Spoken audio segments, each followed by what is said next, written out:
Hello, and my lawyer liked that. Welcome to Best of the Rest, the show where we take a second look at movies that were poorly received upon release and challenge ourselves to only talk about the things we like and what the movie does well. It's Scream Month, and this week we are talking the 2000 film Scream 3. My name is Chris Logan, and I am joined, as always, by the actor playing my co-host, Andrew Williams. All right. You ready for this one, Andrew? I am. What a weird way to put that. You do a great job, by the way. You clearly studied the man. Get the mannerisms down. Drinking your Mr. Perfect. Yeah. If you're gonna go for it, go big or go home, as the saying goes. What'd you ask me? Are you ready? You ready to talk some Scream 3? You ready for this month? Yeah, I am. As we kind of talked about last week at the end of the show, this was kind of one driven really by me, not to shove you to the side, but this was an just idea along for the ride, buddy. That's all any of us are, really. But was excited to put this together because this really was something that was like kind of happened. It was, you talk about Hollywood taking the wrong lessons or Hollywood trying to follow hip trends. This is a great example of that in an era before superheroes really became kind of the in vogue thing. This is a franchise that has still continuing, has a 7th installment on the way. We'll talk about that more, obviously, throughout the course of the show, I'm sure. And it's a franchise that has not just influenced its direct competition, but has changed itself multiple times to kind of find new concepts, find new ways to approach that concept, and find a way to keep itself fresh. I like this movie is considered rotten, but I will say flat out that like there is not a single movie in this franchise that I do not enjoy. I think it is something where there has been a decent level of quality control to it, where they have tried to keep a certain consistency through it, whether that's creatives. I mean, Wes Craven directing the first 4, Kevin Williamson writing credits on several, and then a lot of returning cast members, obviously. And it's been a joy to watch it unfold almost in real time. I've pretty much seen them all as they've come out since probably this one. Maybe not this one. I didn't see this one in theaters, but to kind of see a franchise evolve in real time, it's kind of cool. You don't see it too often. I mean, I agree with what you're saying here. The Scream franchise rules. I love this franchise. I'm so thrilled that it's like back and in such high quality. I mean, it continues to live. This month, like I said, it's Scream Month, but specifically, it's Scream inspired month. It's the wave of movies that came after the success of the first Scream movie. So even though this week we are talking about a movie in the Scream franchise, Scream 3, what many consider the first misstep of the franchise, we will be focusing on other movies that were inspired by the very concept, because Scream was so massive culturally that it launched a wave of imitators. It revitalized the slasher franchise. It revitalized whodunits. It started this whole slew of movies about beautiful young people doing adult things, things like disturbing behavior, cruel intentions, the skulls.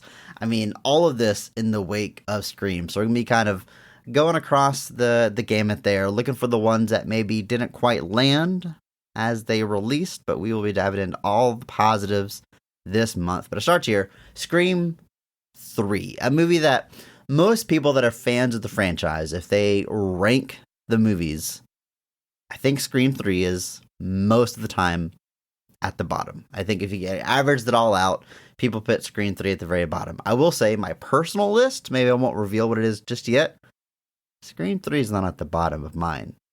Andrew, I know you just said you love every movie in this franchise and hashtag positivity podcast. We're here for the positives, yada, yada, yada. But setting the stage here, do you rank Scream 3 at the bottom of your Scream list?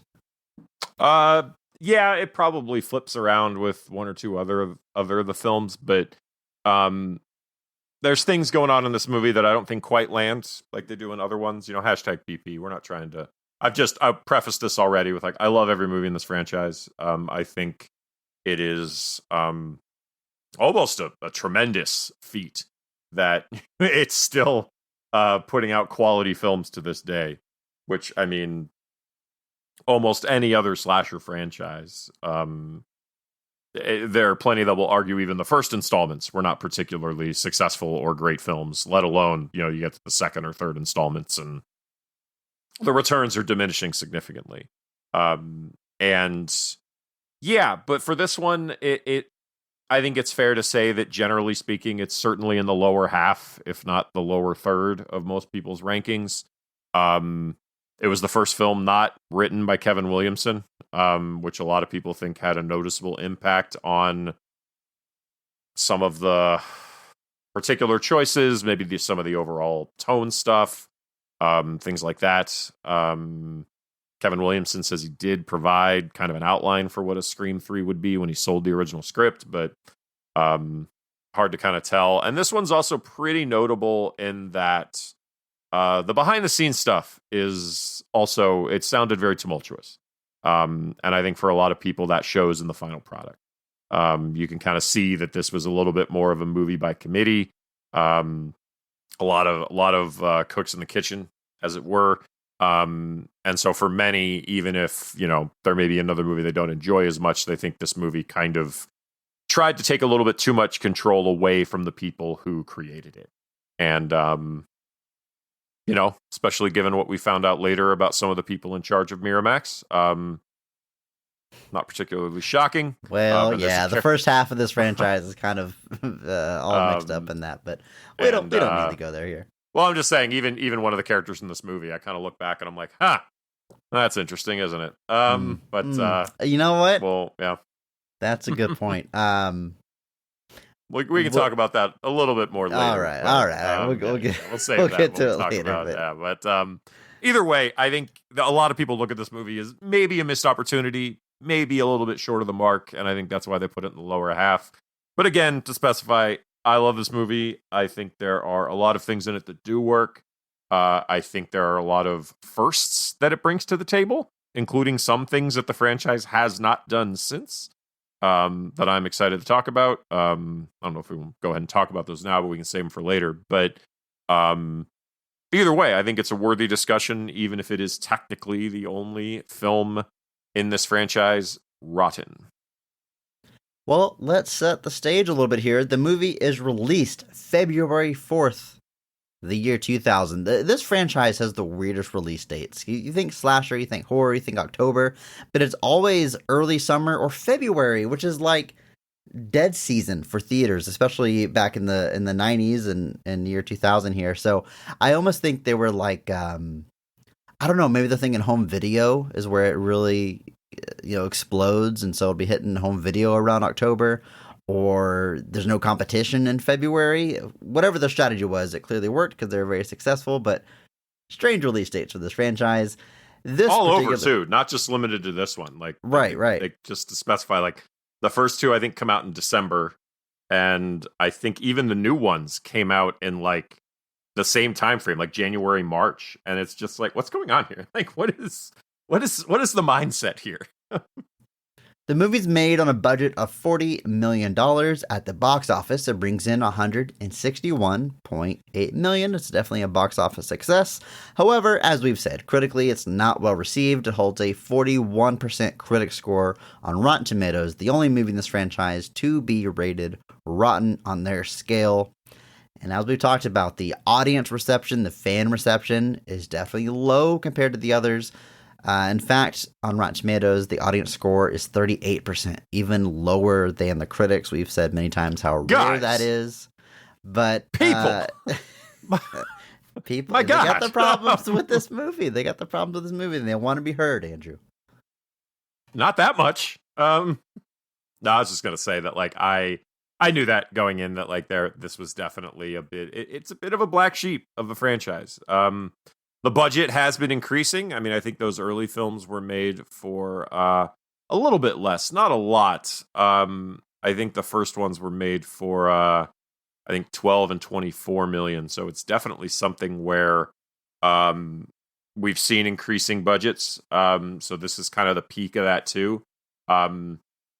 It does show. There's a lot of, there is a lot of stuff they do here, a lot of sets that have been built that Wes Craven specifically did, specifically wanted made.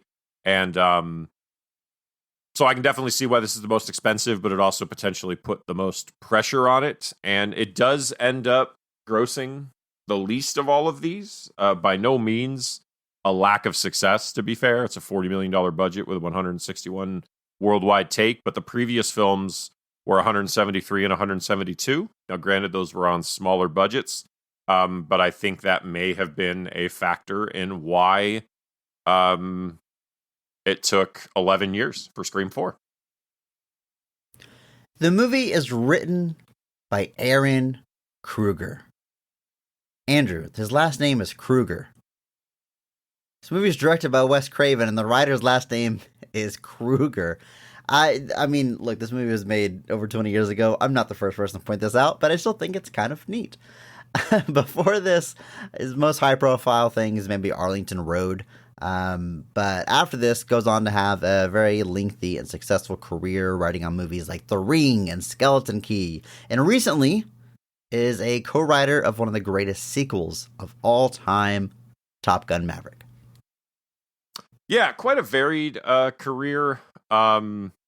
He got a little bit of a fans weren't huge fans of the fact that Kevin Williamson was not even really brought in at all to write this movie. Not even really like a story or a treatment. And it was Aaron Kruger was chosen, and people were pretty critical of that choice. He had some uncredited rewrites on Dracula 2000, which was presented as like a Wes Craven Presents type situation, and have had a lot of other kind of script doctoring or kind of rewrite work that you could say. And people kind of weren't really the biggest fan. They thought he went for more campy tones, especially some of his work on the Transformers movies. People were kind of like, these are kind of some really lowest common denominator humor type stuff. But like you said, you combine that with the fact that he's now co-written and was nominated for an Academy Award for Top Gun Maverick. So still out there, still doing his thing. But I definitely remember when if somebody mentioned his name and attachment to something, there was a pretty heavy kind of facepalm for a lot of people, where they were like, ugh, they just didn't really care for the humor style he went with, the tone he would kind of create. And in this case specifically, I think there was heavy issues with him kind of coming into what was seen as Wes and Kevin's franchise and kind of getting to suddenly kind of dictate it there. And this, again, you combine that with the way the studio was functioning at the time. Wes Craven actually ran into this problem a lot in his later career, where he would have, we'll talk more about Wes Craven in a minute, but ran into a lot of instances on some of his later films where the control was, it really comes off like he was just the guy that sat in the chair while somebody else did all the work, and basically didn't let him do the thing they hired him to do. And this movie is kind of one of the first big examples of that. Well, as we said many times already, the movie is directed by Wes Craven. Horror icon, absolute legend. Looking at Last House on the Left. I mean, talk about starting off with a bang. The Hills Have Eyes. Of course, the Nightmare on Elm Street franchise. And Scream franchise. I mean, just some real heavy hitters. What I love about the guy, looking at his filmography, is the way he just kind of never settled, never, even like Nightmare on Elm Street comes after Halloween and Friday the 13th in a wave of, copycat slasher films, and he comes in with this new take where what if the killer is the star and has a personality and adds this kind of new life to this genre. And then by the end of that franchise is already reinventing it, getting more into the meta awareness and looking at tropes and subverting them. And that continues, of course, into Scream. And as the Scream franchise evolves, I mean, another unique take on the killer, where Ghostface is consistent, but it's different people behind the mask with every entry. So just ever evolving, never resting on his laurels. Of course, did pass away a number of years ago at this point, so R.A.P. Wes Craven, but what a hell of a filmography he left behind. Yeah, passed away in 2015, 76 years old. It was a brain tumor, which, unfortunate, no matter how you slice it. There's plenty of directors out there that are still working now, and I have no doubt that if he was still around, he would be. I'd be curious what he'd think of some of the more recent Scream installments, or how he'd feel about those. But you mentioned something that I've always loved about Wes Craven, and it is that evolution. There's always something new to say, kind of in his mind. And when he was given the chance to do that, I think he did a really great job. Like when you watch Last House on the Left, which is 72. So this is like a pre-slasher thing. This is 72. Horror films are really like, we've had things like Psycho and a few things like that. But Last House on the Left is notable in that it's one of those movies that, I mean, I'm not going to go too deep into the movie, but essentially a young woman is deeply abused. It's dark. It's very. It's dark. It's dark. But the flip of the script is the perpetrators / killers end up stuck in a house with the victim's parents, and it's the movie about, all right, the parents find out what happened, and they're like, well, we're going to take it to these guys. And where is this house located? It's the Last House on the Left, Chris. Okay. And it's whichever left you want it to be. But it's one of those movies that's like flipping a genre on its head that really doesn't even really exist yet.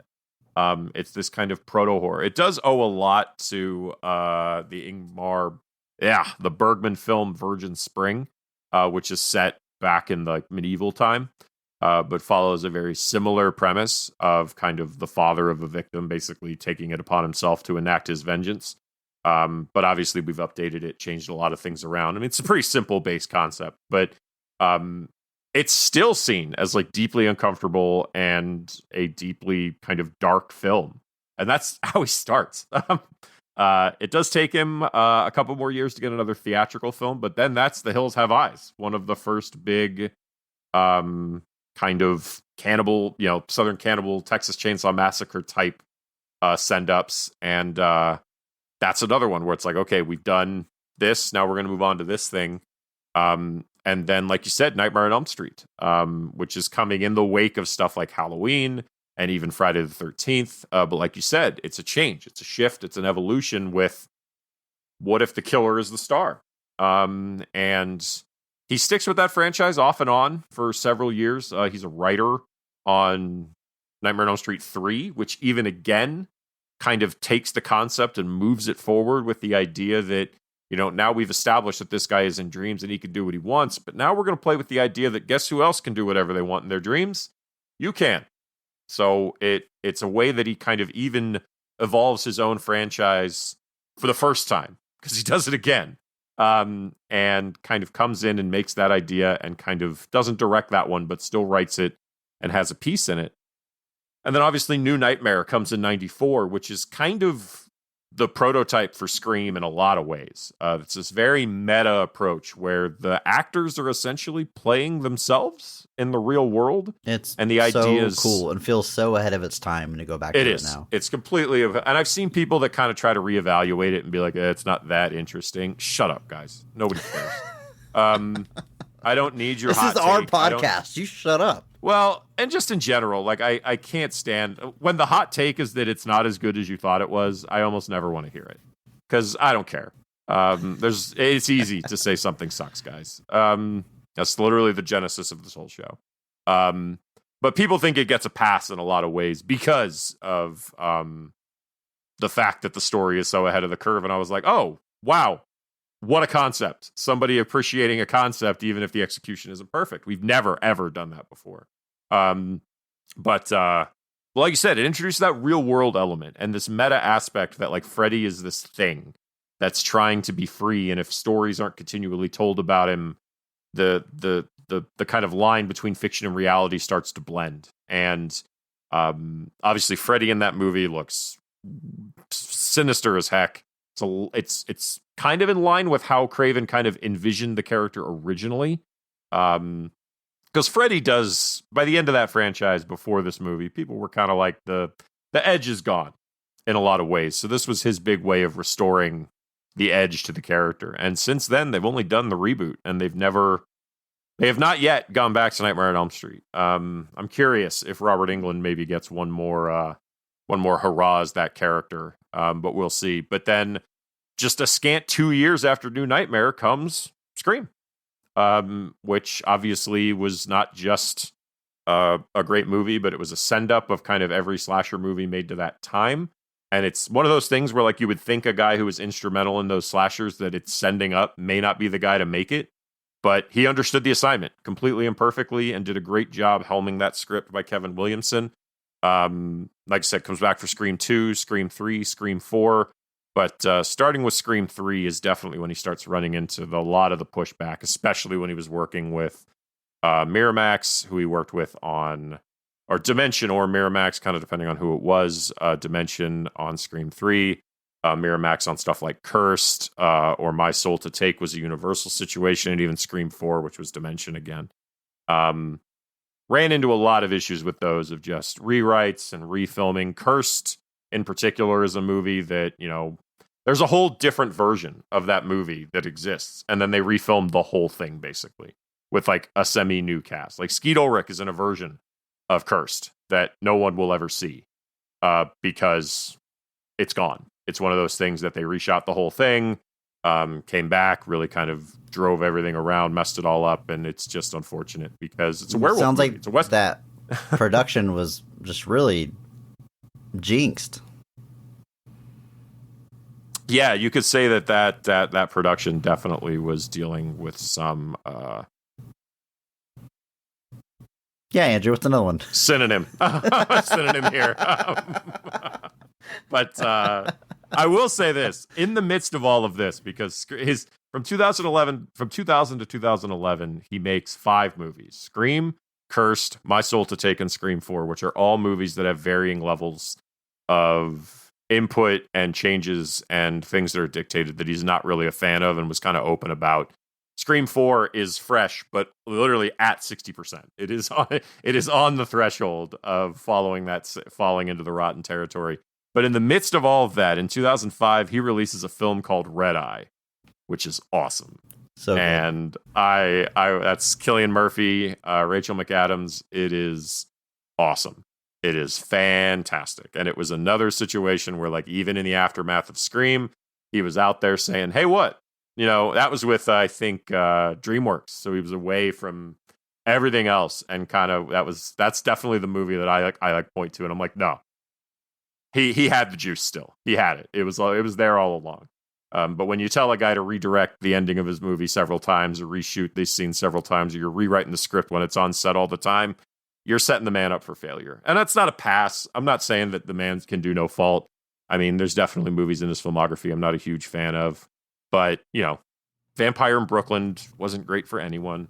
Even the ones that I just watched Swamp Thing for the first time recently. Yeah. I'm not going to sit here and tell you it's a great movie.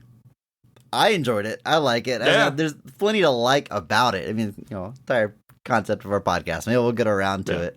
But even the ones that aren't hits are still Wes Craven, so still interesting, still worth talking about. And Red Eye is a great example, because that's not a horror movie. It's a thriller, and it's tense, and he's using some of the same tricks, but it really shows that he can do stuff outside of horror tropes. And jump scares and have you, so. There's another movie he did actually just before Scream called, or just before Scream 2. It was in between Scream 2 and Scream 3. Called Music of the Heart, which is just like a musical biography film. Like, so occasionally the man just wanted to go out there and do something different. And it was tough for him to do that for a really long time, because he was the horror guy for so many people. And so when he was kind of like, hey, I'd like to kind of do something a little bit different, the studios were kind of like, no, we just want you to do like another slasher or another horror film. And he was kind of like, all right, the guy's got to work. But there were other things he wanted to say. And so with stuff like Red Eye, you can see that, like, when the man was good at his job. He wasn't just a good horror director. He was just a good film director. And I've spent like a fortnight talking about how great Wes Craven is at this point. But it is unfortunate that like so much of his work in the latter part of his career was kind of dogged by these kind of issues of kind of being told, no, we don't really trust you. You know, it's like you hired Wes Craven to make your movie, and then you kind of spend the whole time telling him how to do it. It's like, well, why'd you want Wes Craven to do it then? Anybody could have done it. And maybe it was authenticity. I don't know. But it's unfortunate that he kind of didn't necessarily get to end his time directing on his terms. But he left behind a body of work that speaks for itself. And even with those issues, so many of these films are still great things to watch. They're still great examples within the genre. And like I said, when he gets to step outside it with stuff like Red Eye, he knocked it out of the park. If you're going to take one thing away from this outside of watching like the classic Wes Cravens, I would definitely watch Red Eye. That's like absolutely like the one that I'm like, if you've not seen Red Eye, that's the one to go and watch. That's the movie I wish people were asking Cillian Murphy about on like the Oppenheimer press tour. Ask him about Red Eye. Don't ask him about Batman again. We all know about Batman. We saw Batman. It's fine. Don't ask about 28 Days Later. It's been talked about. And I think it's sub 90 minutes. I think it's like 87, 88 minutes, something like that. 85. It is tight. Boom. And it is so good. It's a movie that just it's so good. Like I don't want to give away anything about it. I realize it's a movie that's almost 20 years old at this point, but almost nobody I know has seen it. And I think it's just great. Almost like so much of it takes place on a plane, and the tension they're able to wring out of that is just unbelievable. And like you said, he's tapping into some of his horror tropes for that, but it's not really a horror film. Not in the sense that like Scream is, but just great. And like you said, 85 minutes, folks. A short runtime is by no means a bad thing. When somebody like, it's like when Thor: Love and Thunder came out and people were like, the runtime is 2 hours, and people were like, ugh. And I was like, look, man, I'm not trying to tell you how to live your life, but if you can't tell your story in 2 hours, it's an exception, not a rule. Like, if your movie needs more than 2 hours, generally speaking, it's, like I said, it's a pretty rare thing. But Wes Craven, one of the best. And his absence is felt in a lot of these circles. R.I.P. Wes Craven. Let's talk about Scream 3, Andrew. All the best parts, all the positives, best performances, everything we love about the movie. Are you ready? Yeah.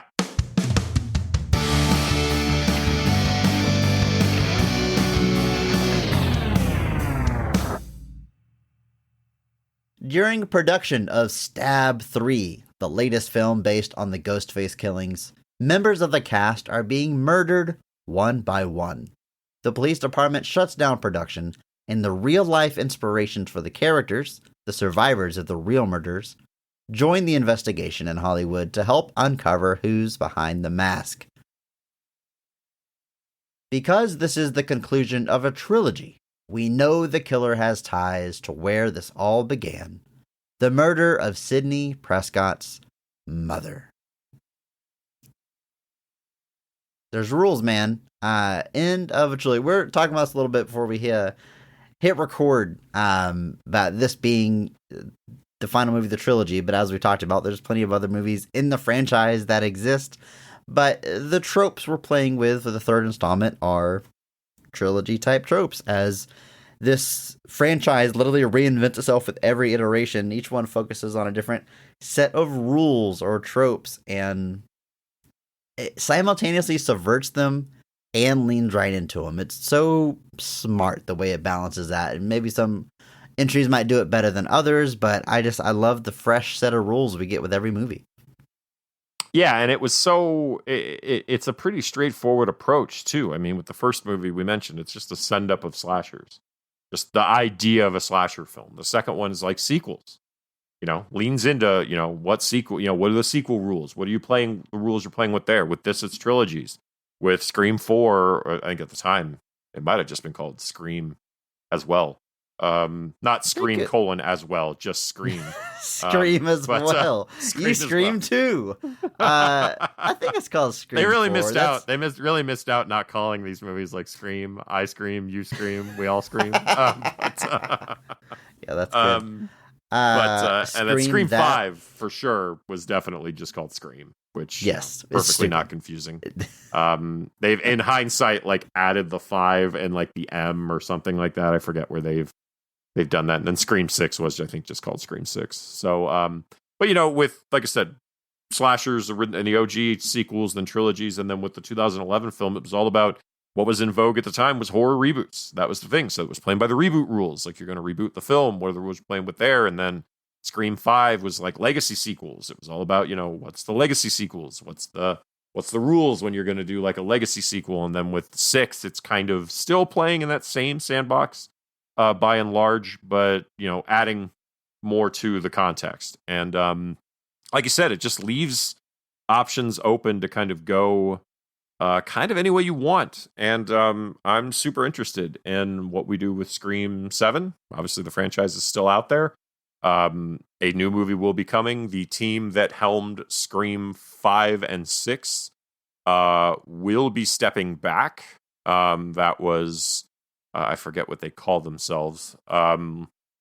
Radio Silence, I think, is what they are referred to collectively, but it's Matt Beninelli Olpin and Tyler Gillette, and then James Vanderbilt and Guy Busick were the writers there. And then with 7, they've announced that Christopher Landon will be coming on board to assumedly write and direct, which would be, I believe, a first time for the franchise. But Christopher Landon, obviously known for things like Happy Death Day, of which I am a big fan. And he did that body swap movie with Vince Vaughn. Freaky. Which also I heard really good things about. Just haven't watched it. It's so good. But, it was the working title was Freaky Friday the 13th, which is everything you need to know about the movie. But I think they got shot down by legal for using it, so they shortened it to Freaky, which is not a great title. But no, knowing the entire thing, that would be like making a movie based off of Princess of Mars and just calling it John Carter. That doesn't make. Why would you do that? You know what's funny about that though? Like, Freaky, yeah, not a great title, but like Scream could have been that way. It's one word. It doesn't say too much about what it is, but that one feels iconic.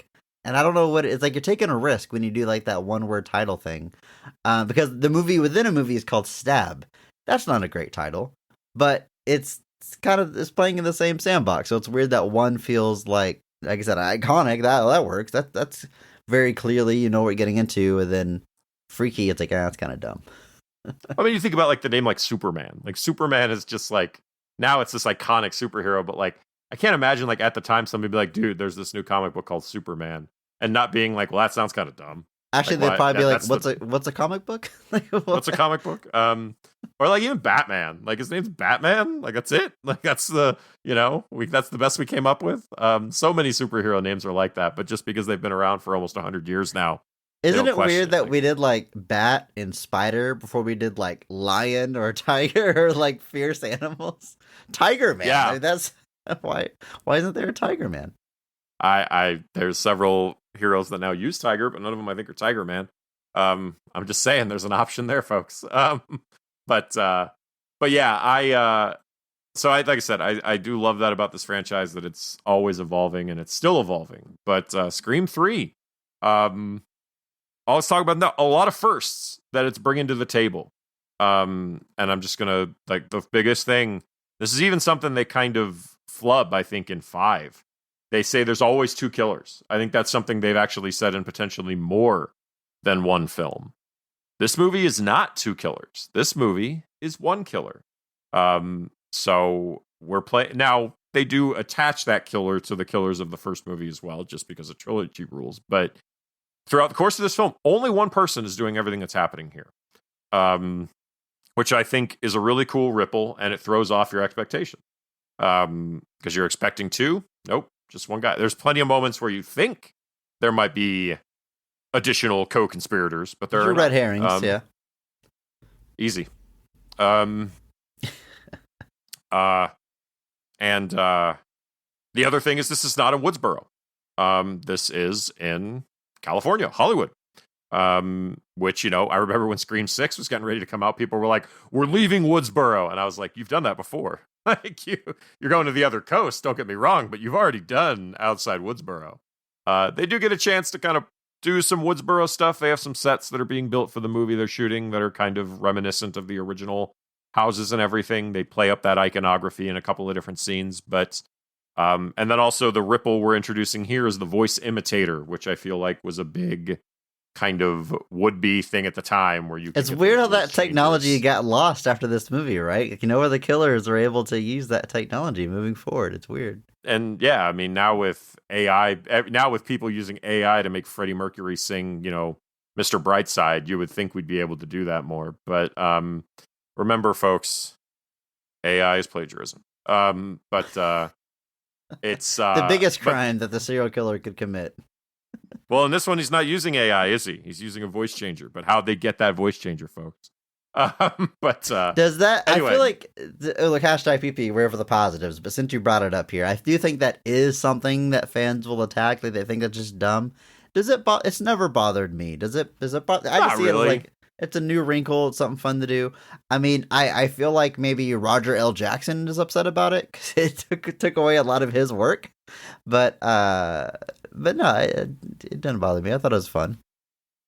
Dude, I got to meet Roger L. Jackson one day. That dude's awesome. Ghostface and Mojo Jojo. Doesn't get better than that. But that voice changer is, I mean, we see it here. So it because, the whole premise of Scream is this guy talks through the phone calls. And so we've upped the ante. Now he can sound like anyone on the phone. And I think, as logical an extension as something can be in a Scream movie, that is where you take that. You've got the iconic Scream voice on the phone, which we still have here, front and center, don't misunderstand me. But you've now created this additional ripple of like, oh, but do you know it's who you think it is on the other end of the phone? And that's a really cool ripple to add to this. And yeah, so there's a lot of new stuff being brought to the table here. A lot of it that I like. I don't really have an issue with any of this stuff. I think, like, people will do like the two killers thing. They're like, it's a Scream thing to have two killers. And I was like, is it though? Like, which I would say the most Scream thing you could do was subvert expectations. Right. And you should really watch Scream 6 before this episode drops, by the way. I do need to watch it. I was watching Scream. I just feel like you may accidentally get spoiled on something after this episode comes out if you haven't. Is kind of what I'm getting at. Fair enough. I will watch it. Probably by the time you hear my voice, hopefully I have seen Scream 6. Just hopefully. DM me a spoiler just to test me. Don't do that, please. Don't do that. But my schedule sucks. It's hard to watch movies, but I will try. It is. I regret it. But either way, a lot of cool stuff happening here that I really, really like, and I am excited to dive into it. Well, let's do that, Andrew. Let's start with, of course, the cast of this movie, starting with the high point, the best casting, best performance of the film, because every episode will recognize one person who goes above and beyond the call of duty, that they actually elevate the quality of the entire film. And we recognize that person by giving them the Mark Strong Award. So, Andrew, take us off. Who is getting your Mark Strong Award for Scream 3? I am giving it to the greatest actor of all time, and to date, the only man to be the lone killer in a Scream franchise. I am giving the Mark Strong Award for Scream 3 to the master, Scott Foley. Your love of Scott Foley is a beautiful thing to watch, Andrew. Scott Foley is the greatest actor of all time. I told Liz we were doing Scream 3, and she was like, Scott Foley, right? And I was like, absolutely, no question, it's Scott Foley. What is it? I mean, you're about to describe. What is it exactly you love? Is it the finale where he's revealing his backstory? Is it the acting he does throughout the movie? Is it his cowardice? What is appealing to you? The Scott Foley performance here. Everything. I think he's everything that you have come. Like, he's obviously got the ties to the original, but just he's the definition of like the biggest hypocritical villain ever. Like, he's talking all about these things that he's lost out on and how by his mother rejecting him, he's never recovered from it. Yet he's like directing a Hollywood film. That's like, I can't get over the fact that he's like, everything you took away from me, while simultaneously getting paid hundreds of thousands of dollars to direct a film in Hollywood for this longstanding, horror director or horror producer. So there's this tremendous, tremendous hypocrisy to the character that I just always love. But I think everything is delivered with that exact perfect right on the cusp of the millennium angst and nostalgia that I've come to expect from a movie that has not one but two Creed songs on the soundtrack. And I just love every bit of it. I think he does a fantastic job here because when he's just the director and he's Roman Bridger and he's like on set, he's all paranoid about his movie. Could not care less that people are dying on his set. What he's worried about is his movie. So he's got that perfect, just like out of touch director spirit of like all these people are dying and his first thought, someone's trying to ruin my movie. Now, obviously he is the killer. So but just the performance he puts there of like just completely oblivious to everyone dying and just being upset that his movie's going to get canceled. And then just that full hard turn into I'm doing all of this because of the life that was taken from me. And I think it all works perfectly. And Scott Foley, he's just fantastic. I think there's an everyman nature to Scott Foley and almost everything else he's in. Maybe not this one, but I think he does a great job with almost everything he's in. When I was watching Grey's Anatomy, he was a fantastic guest star on Grey's Anatomy. He always feels like he's playing the pinnacle of just normal guy. And in a lot of these exaggerated worlds, that can be a difficult thing to ground. I think he does a good job with that. He reminds me a lot in most of the stuff he does, he reminds me of this character. I think I've talked about it before, but there's a television show I like called Happy Endings. That's just your typical sitcom, 6 friends in a city. But this one is hilarious. Not that the other ones aren't, but this one's really funny. But they introduce a boyfriend for one of the characters, and his whole trope is that he's normal. Like, as they're getting to all of their ridiculous sitcom hijinks, he's the guy that's just like, have you guys considered just talking to these people? And they're all like, we can't just do that. That's ridiculous. Like, he's the guy that's always like, could you just, he and his girlfriend are hanging out with his friends. And she's like, oh, we need to leave. And he's like, okay. And she's like, don't we have to create some elaborate stories so they don't think that we're awful people? And he's like, no, because they're normal. Like, we just get up and leave. So a lot of the stuff he does strikes me in that similar vein. And yeah, dude, Scott Foley's the greatest. I will take anytime a Scream movie was like, there's always 2 killers. I was like, the Scott Foley disrespect is palpable and will not be forgotten. He is an extraordinary average white guy, and that is his strength in this movie. When you're talking about his the privilege of being able to whine about your past and upbringing, but you have these opportunities. It's the subtext is overt at times, but yeah, it's great. I love what you're saying here, and I love that there's sort of 2 layers to the performance, or how you as an audience see it. The first time through, when you don't know, he seems very whiny, very pathetic, and like I love when he's like, "Well, I'm the next target." I'm like, why do you think that? He's like, "Do you think this was a coincidence?" And he shows the statue from his desk that had the head knocked off of it, which we know was knocked off incidentally. But he's like, this was clearly a threat. And again, he just looks so pathetic. But given that he's the killer, like, he knows he's not next. He knows why that head was knocked off. Right. It's all a manipulation. So the second time you go through the movie, you see his performance totally differently. And it works completely on both layers. I think it's an extremely satisfying reveal. Maybe we'll talk about that once we talk about scenes and stuff. But I do like the whodunit conclusion to this entry. Scott Foley, he's not getting my Mark Strong award, but I'm not disagreeing with your praise. I saw this one coming. If it wasn't him, it was someone else on this cast that is not in the movie long enough for a Mark Strong award, and we'll talk about them shortly. But I knew where your Mark Strong award was going, Andrew, a worthy recipient. However, I'm not done with Scott Foley yet. Do you want to keep talking Scott Foley? Heap on the praise, Andrew. Now's the time. I will keep this going. We should have asked him to be on the show. I don't know if I would have been. It would have very much been like a Community when Troy meets LeVar Burton. That's like me totally with Scott Foley. Like I like completely silent, and I'm just like, I just wanted a picture. You can't disappoint a picture of Scott Foley. But no, I was just gonna say, like, obviously he's like probably mostly known for television stuff, like Scandal. I think he was on for a really long time.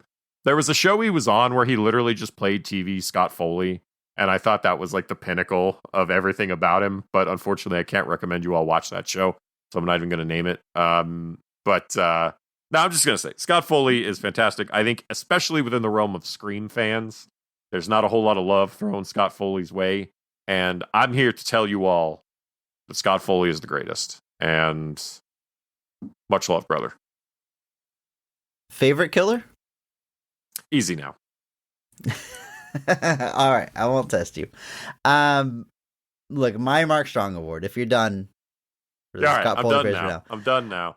I've got to go with my heart. I'm watching, Scream 3 specifically. I'm watching this movie. Who's elevating it? Who's stealing every scene that they're in? Who is just pitch perfect cast?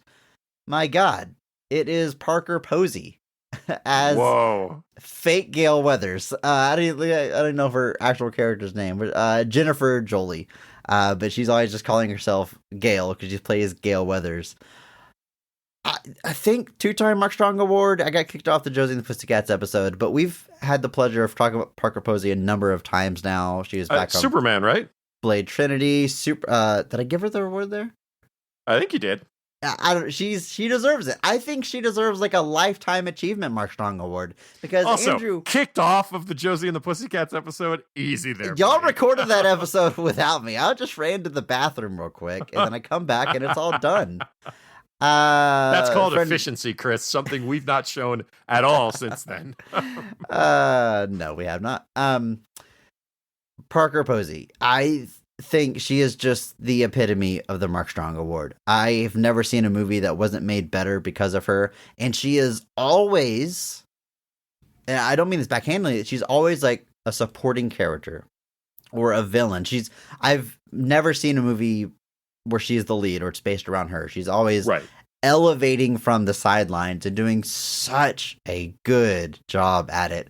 I absolutely love her performance in everything. I mean, we've said it about very few people, Andrew, but if our episode 1 was the right movie, it might be called the Parker Posey Award. I mean, I think she is that level of supporting actor. I love what she's doing here. The whole twist of Scream 3 is that we're filming a movie about the murders from the first 2 movies. And so everyone has like a double.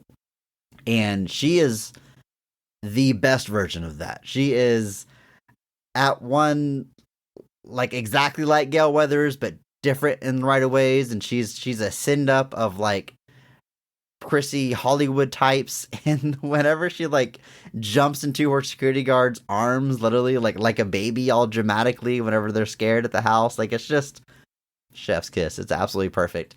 The scenes of her and Gale Weathers investigating side by side, and they work well together, but they get on each other's nerves, and the way Gale Weathers peeks around a corner, and then Parker Posey, like just a beat afterwards, slides around the corner right behind her. It's perfect.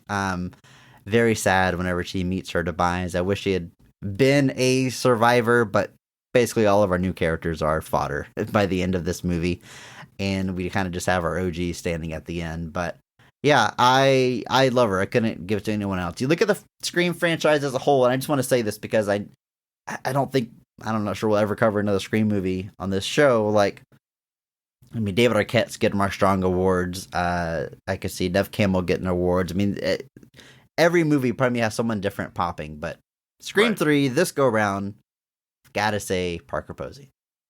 It's Parker Posey. Like you can't. It's Parker like you Posey. said. It's Parker. It's Parker. What are you gonna do? It's Parker.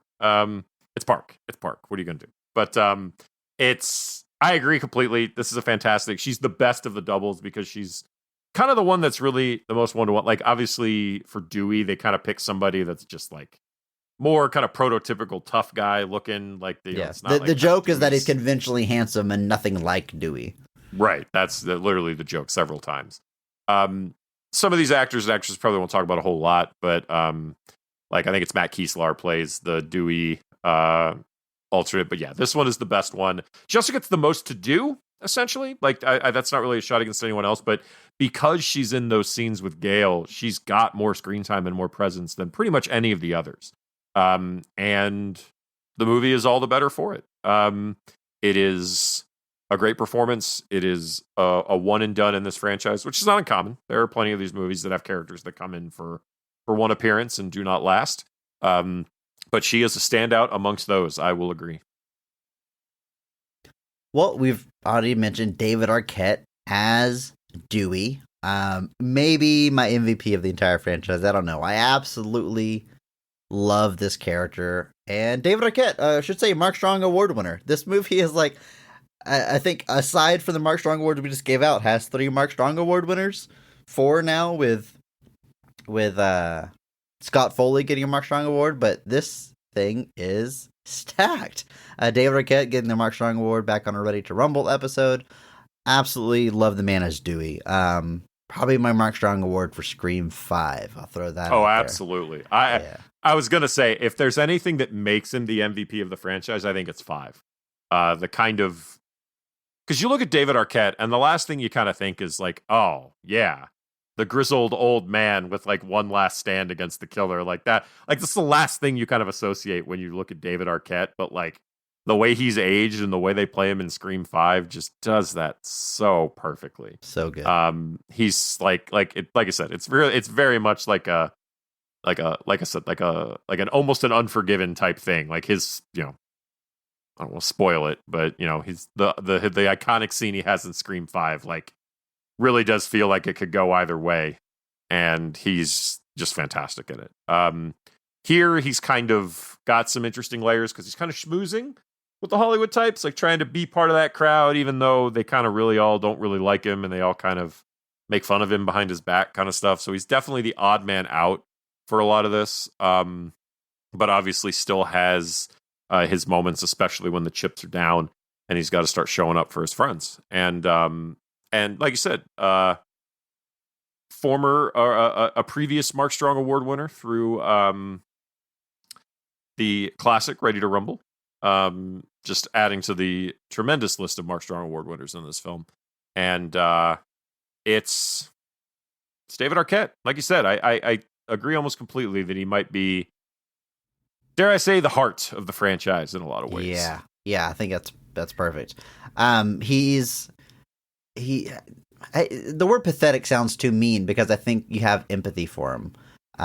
He's like a sad puppy, and the heart of the franchise. Great to say it, but his dopiness is just so, it never gets old to me. And some of my favorite Dewey moments are in this movie. Specifically, the scene where he's down at the station and the detectives are trying to get him to contact Sydney. They want to question her to find out what she might know. And he's kind of refusing, she doesn't want to be bothered. We don't need to bother her. And the lead detective says, "Do you want to have this conversation with a polygraph detective?" And he says, "Is that a threat? When it's a threat, you'll know it." Was that a threat? He's like genuinely asking, like he doesn't know if he's being threatened. And then 2 seconds later, Gail is asking, they're trying to find out how the killer got Sydney's number. And Gail asks him, like, "Do you have her number stored in your memory?" And he starts thinking really hard and looks up. She's like, "Your phone memory." Oh, love man. it. So good. And fantastic stuff there. And so, this movie's kind of, we've got, like I said, we got Dewey out of his element, but he's still still just being great the whole time. And of course, Neve Campbell is back as Sidney Prescott. Andrew, let me just drop this on you. I think Sidney Prescott is the best final girl in slashers. Yeah, of course. Okay. Not a hot take? Okay. I don't think so, if only because she's gotten to be the final girl like 5 times. Like, she's gotten to get in on the action the most. She's got to stand on her own the most. She has that chance to kind of be one-on-one with the killer a lot, and she succeeds a lot. So in that regard, people would point to Nightmare on Elm Street. What's that woman's name? Heather Langenkamp's the actress, but Nancy from Nightmare on Elm Street's another one that gets pointed out a lot, but even Nancy, I think, succumbs later in that franchise.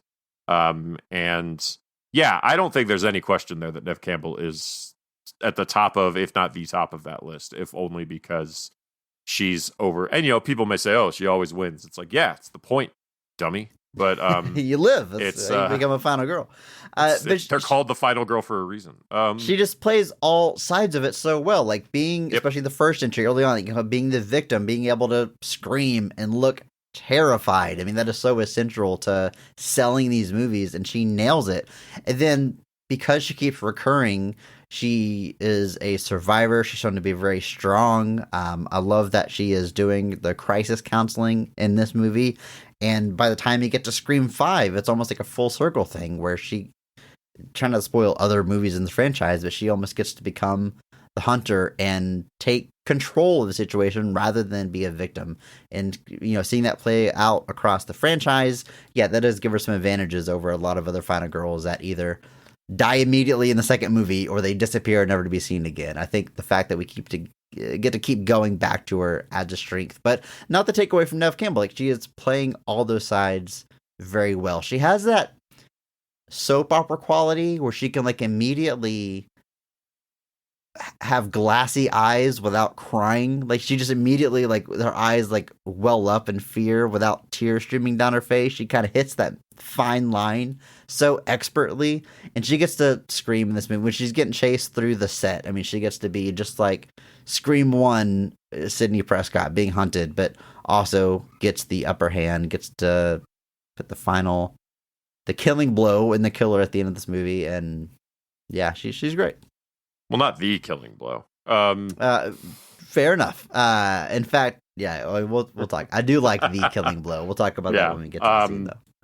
I agree completely, though. I do like it that you pointed out that she is also in the film Wild Things, which was one of the movies that was spawned by the success of Scream, which she is in. She was in a movie that literally, that's how tight that circle was of trying to recreate the success of this movie, was using the people in it, which is not uncommon. But I agree completely. This movie, I think the crisis counseling is a fantastic thing to add to that character of her trying to take her own experience and through that helping others. I think she does a fantastic job here. Like you said, playing all angles of it. There's scenes where you can clearly see that the trauma is just impacting her, seeing the home and everything, the house, even though it's a set, it sends her back, and she's in those scenes, she's terrified. But then by the end, she's just straight up just bludgeoning the beautiful face of Scott Foley, and how it makes it so hard to root for her, but you're like, he's so bad. But it's a fantastic performance. Like I said, she's gotten to recur a lot. She did not come back for Scream 6. She made it seem like it was a financial disagreement, which is deeply unfortunate because she is, like you said, she's the ultimate final girl, and pay her the money. So they do an on-screen explanation for where she is, about as good as you can get. And unfortunately, it's just very unfortunate that unfolded like it did. Well, hopefully by now I know what that on-screen explanation is, because I will have seen the movie. You will. Christopher Landon, I think, has spoken optimistically that there's chances for her to return in the future, and I certainly hope that she does. She is a deeply integral part of this franchise, and just another example. I think she even said that if she had been a man, it probably would have been a very different situation, and I have no doubt that is probably more true than false. So hopefully they can resolve things and she can come back to this franchise. But if she doesn't, it's still a tremendously great contribution she's made to not just this franchise, not just horror films, but just film in general. Courtney Cox plays Gale Weathers. This franchise is so full of great characters. I don't... It's hard to pick a favorite. It's a weird thing in a slasher franchise to have this big of a cast that is so good, because they got to survive movie to movie, but you have to have people get killed off every movie, and it's hard to have stakes, and they've maybe struggled to have that balance at times. But so many of the recurring characters are just so good. I love the character of Gale Weathers, just played so well by Courtney Cox.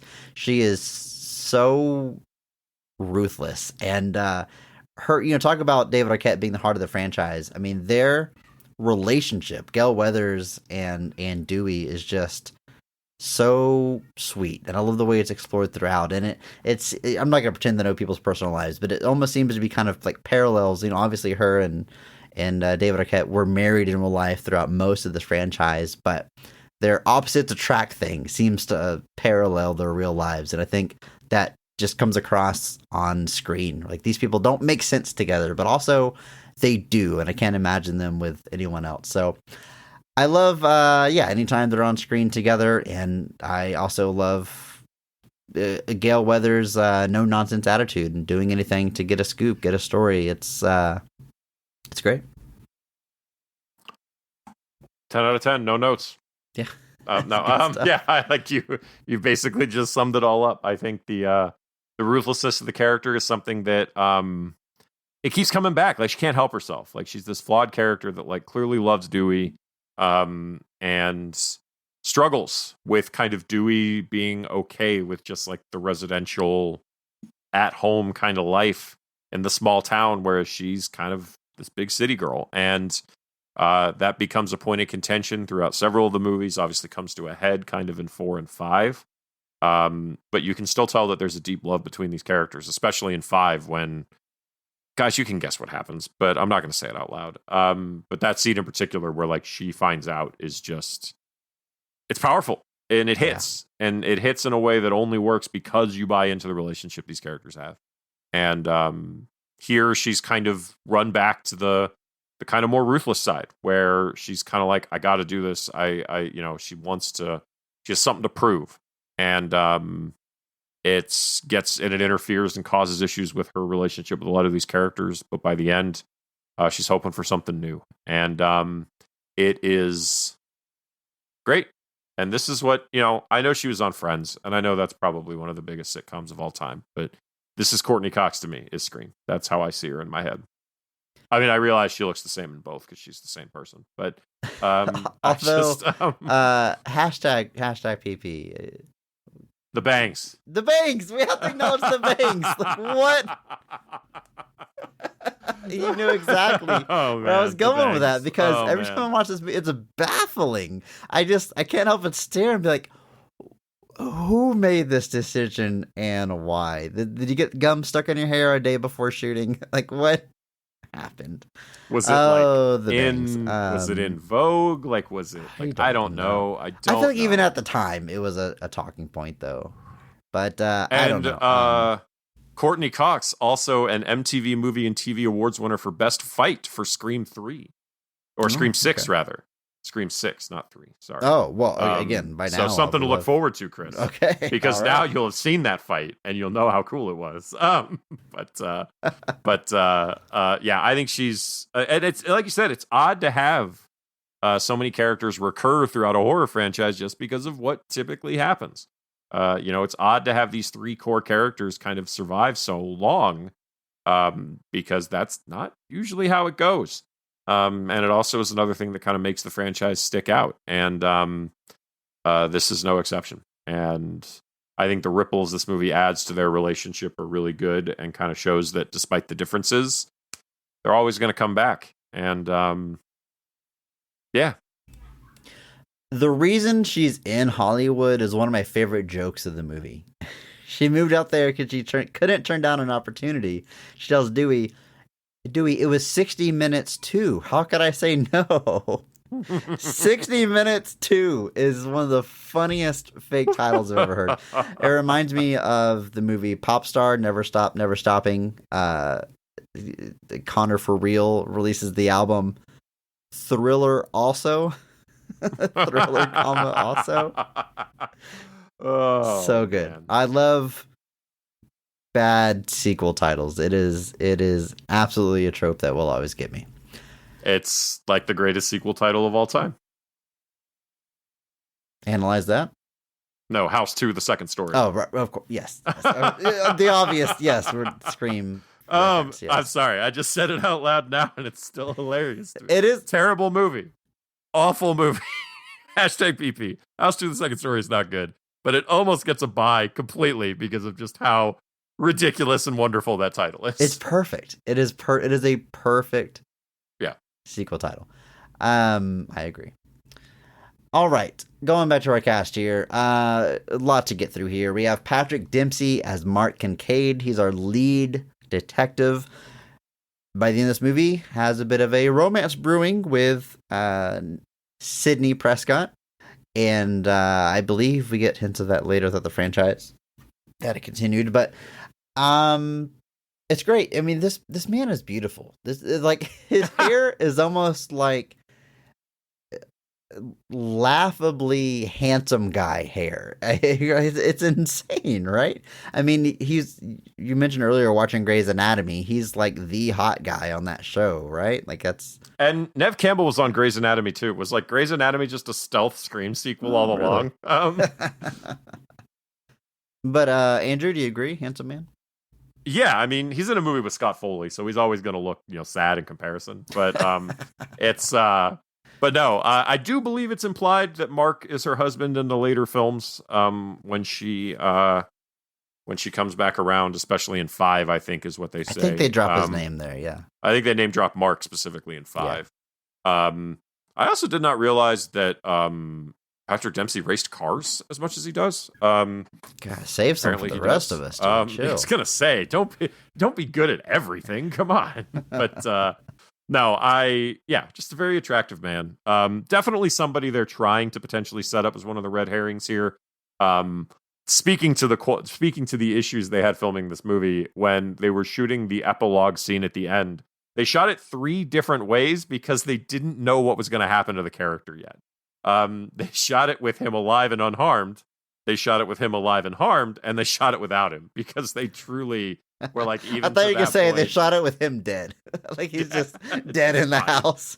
I also just love that scene because it's so ridiculous to me that we go from that final scene to him just hanging out at Sydney's house now, and they're all going to watch a movie, and they've got popcorn, and she's leaving the door open. It's just like one of the most like hardest switches in like a finale scene you could do. But yeah, they're definitely implying that he's also kind of a fan.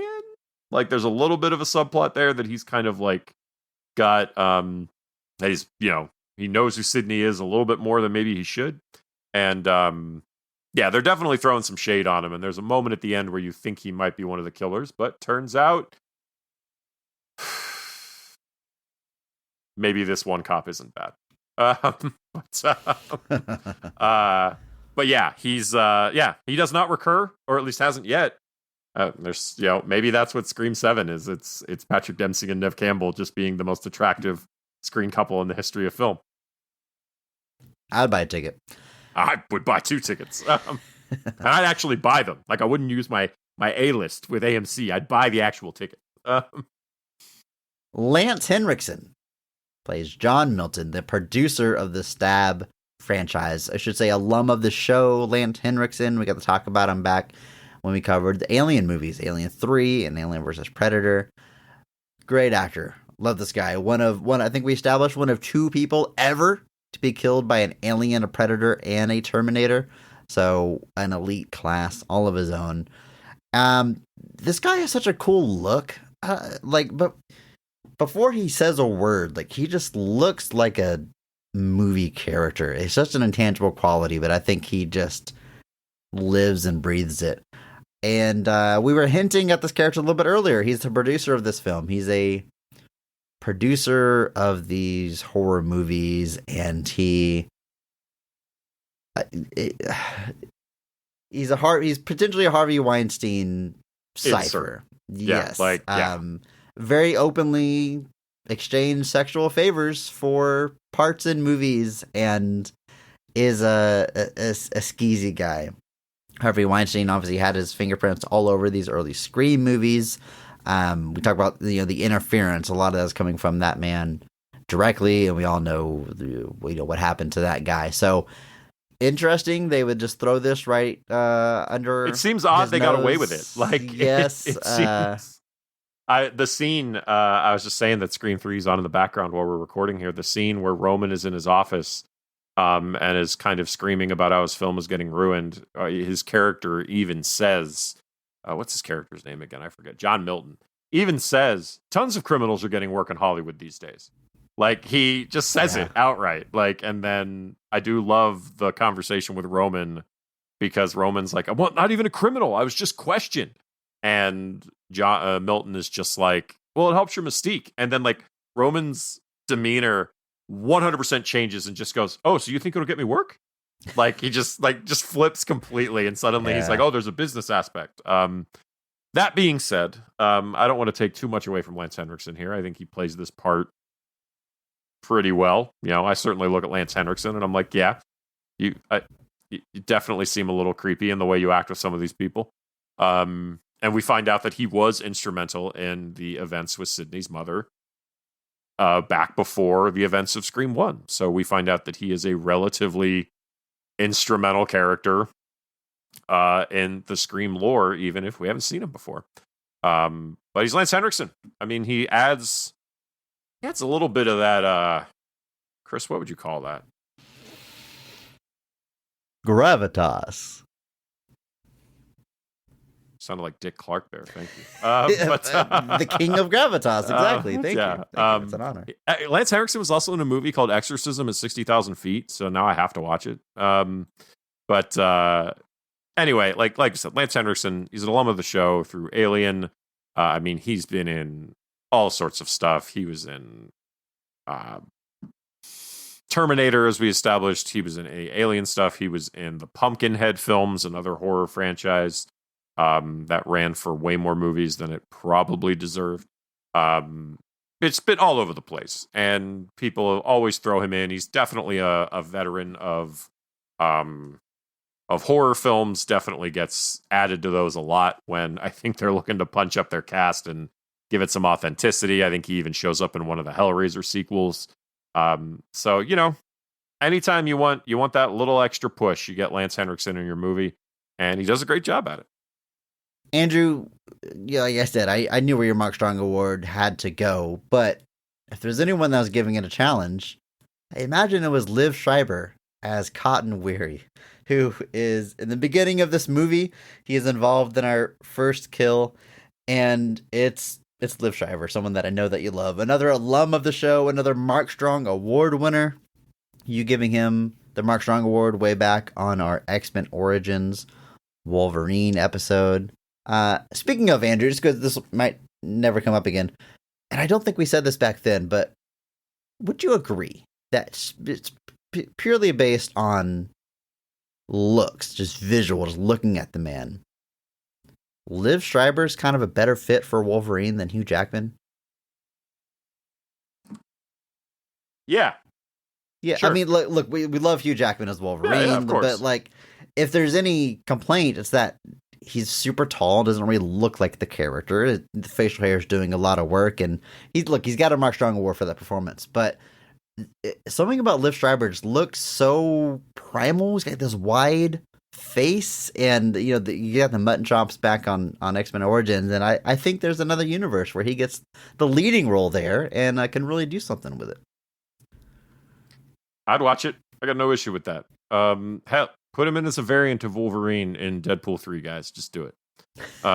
He's probably already in Deadpool 3 as Sabretooth. So I mean, imagine if they give him like the comic Sabretooth look in that movie. He would look so ridiculous. What is that look though, Andrew? That is, do you ever see a comic book costume and like you don't quite understand what it is? I feel this way about Gambit's helmet.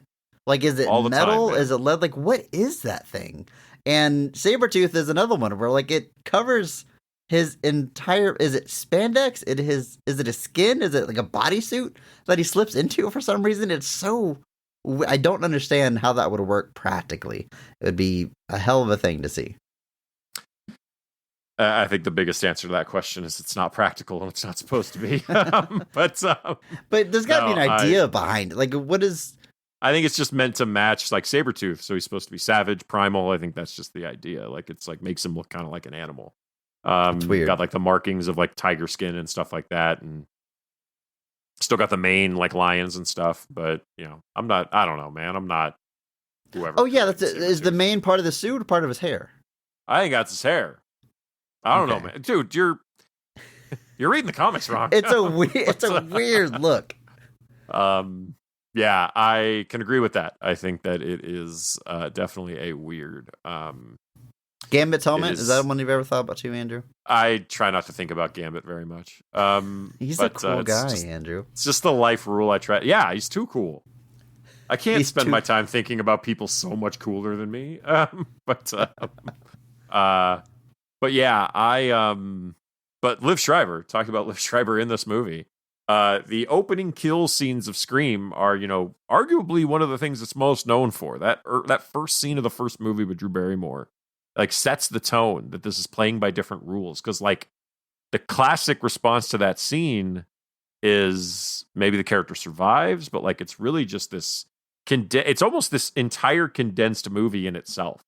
From like there's a home invasion movie that you can draw out that essentially plays by that same plot. But this movie condenses it down and doesn't just have that character meet their fate. Her parents find her, like, after this happens. And say, especially that first movie, which is Drew Barrymore, a well-known actor who you would assume is going to live. She's going to survive. She's the face on the poster, and she dies in the first, spoiler. So, dies in the first few minutes. Sorry. Spoiler for the first 5 minutes of Scream. So the opening scenes have kind of become iconic, and, like, they have a lot of fun with these. What is it in 2? Why am I forgetting what the opening scene is? It's the theater, the black movie theater. Yes, so the movie theater. That one's pretty cool. With this one, obviously, this is kind of our first one where we're seeing a previous character from the franchise be the subject of it, and they meet their fate. And again, you might be inclined to think, it's Liev Schreiber. Like, he's got to get out of this. Like, he's going to survive, and he does not. And I love that the irony is that his character is complaining about doing a cheap cameo in some trashy slasher flick, and that's literally what his part is at the end of the day. That's all Liev Schreiber is really doing in this movie. And I still think it works. I think it sets the tone. And Liev Schreiber is a big reason for that. I love that his show is called 100% Cotton. Yeah, perfect. Just the best possible title for a show like that. Like, another alum of the show in this movie, Andrew, Patrick Warburton, is Stephen Stone. He's Parker Posey's character's bodyguard, and alum of the show because we had to talk about him briefly way back on Men in Black 2. But here he is. He's being Patrick Warburton. I love this man's voice and his face. It's probably what everybody loves about the man, but he can just say so much with his serious, stoic smolder that is just always plastered across his face. I love that he calls Dewey Dewdrop. Yeah, always putting him down. And of course, meets his demise in a pretty memorable death. But I don't know. It's Patrick. What does it say about Patrick Warburton? It's great. Always approving whatever movie he's in.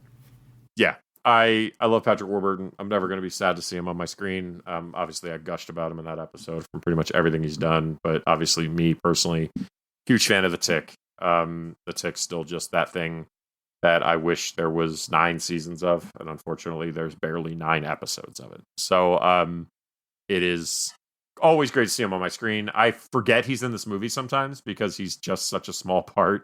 But he's fantastic. Like I said, he's another one of the reasons you kind of get that Dewey doesn't really fit in here, and that they're just kind of hamming up to Dewey for authenticity's sake. Like, Dewey's involved in the production, so it's legit.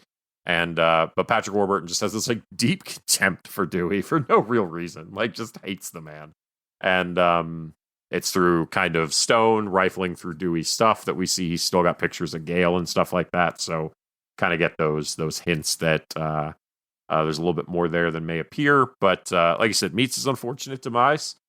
Pretty brutal way, but I'm never sad when Patrick Warburton's on my screen. Andrew, I'm going to pitch you a movie.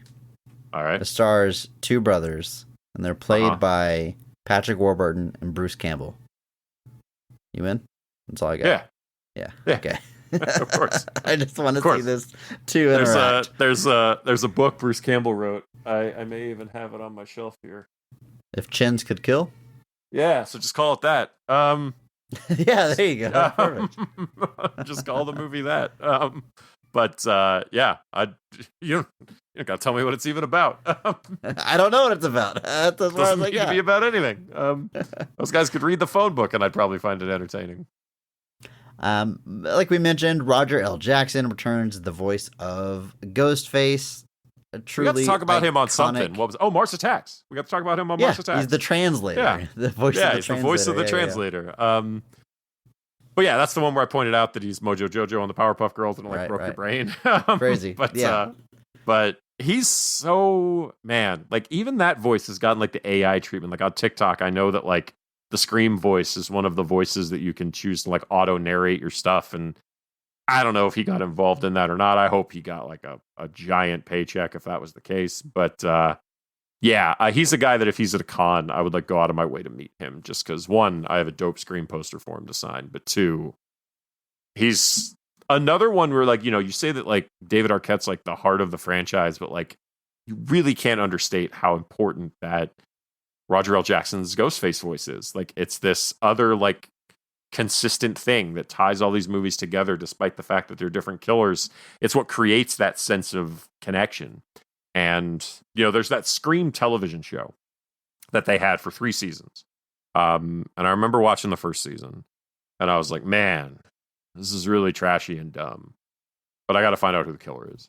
And so I kept watching it. And then I got to the second season and I was like, ugh, this is even more trashy. But I'm too far now. Gotta keep going. And I was so upset because the second season ends on like this really wild cliffhanger that they never dealt with. They never. There's a third again. Season. What do you mean? They don't. There is, and it reboots the franchise. It reboots the man. television franchise. So they ended on this big kind of where is this going, and it went nowhere. Like not even like a TV movie to wrap it up. I'm still annoyed by that. They brought in like I think Tom Everett Scott was playing some characters. He was the drummer from That Thing You Do, and I love big fan of his. But what was notable about those first 2 seasons is they changed the mask, and they didn't use Roger L. Jackson. And obviously, a lot of people were kind of like, "Well, is it Scream if you're not using the Ghostface mask and it's not Roger L. Jackson?" And I will say, I watched it, but you could have called that anything. You could have called that show anything, and people probably would have been like, all right, cool. They've been like, yeah, there's some common DNA with something like Scream, but the fact that you changed the mask and removed the voice, it definitely lost something. Did they change the mask like dramatically, or it's like we didn't have the rights to it, so we had to change the shape of the eyes? No, it's full on different. Like it's like because I feel like the marketing uses the Ghostface mask. The third season uses the Ghostface mask because where I'm going with this is that for the third season, they finally were like, oh, I guess you guys really like the mask and the voice, right? So let's bring those back. And so they did. So for the third season, you do have the Ghostface mask and you do have Roger L. Jackson's voice. There is a particularly cool scene in season 3 where they go to a junkyard where there's a creepy old man who runs it with a hook hand. And it turns out the guy who plays this man is Tony Todd. And so Tony Todd and Ghostface get a fight in this junkyard, which is just, it's short, it's a television fight, but I'm just, like I was watching, I was like, this is so cool. I was like, I don't even care that this is like the cheesiest, like most forced thing in the world. I don't care. It's just cool to watch. But like I said, you can tell, you lose something without that voice. And I'm glad they realized the error of their ways for season 3. And then obviously I'm glad that they've continued with the masks. They've done a little bit more with the mask now. They've tried to make it look weathered and stuff. They do that a lot in 6. But the voice of Ghostface is an important thing. And so I'm glad that the franchise, generally speaking, understands that for the most part. All right, Andrew, let's rattle off some cameos here. Oh, God. First off, Jamie Kennedy. The credits call him a special appearance because he only appears on video. Now, before we talk about his performance, the hashtag PP. Scream 2 is at the bottom of my personal Scream rankings. And like you, I like the entire franchise. I like every movie. But Scream 2 is the one where I have concrete problems with. One is the reveal of the killers. I won't go on a big tangent there. I just think it's very unsatisfying.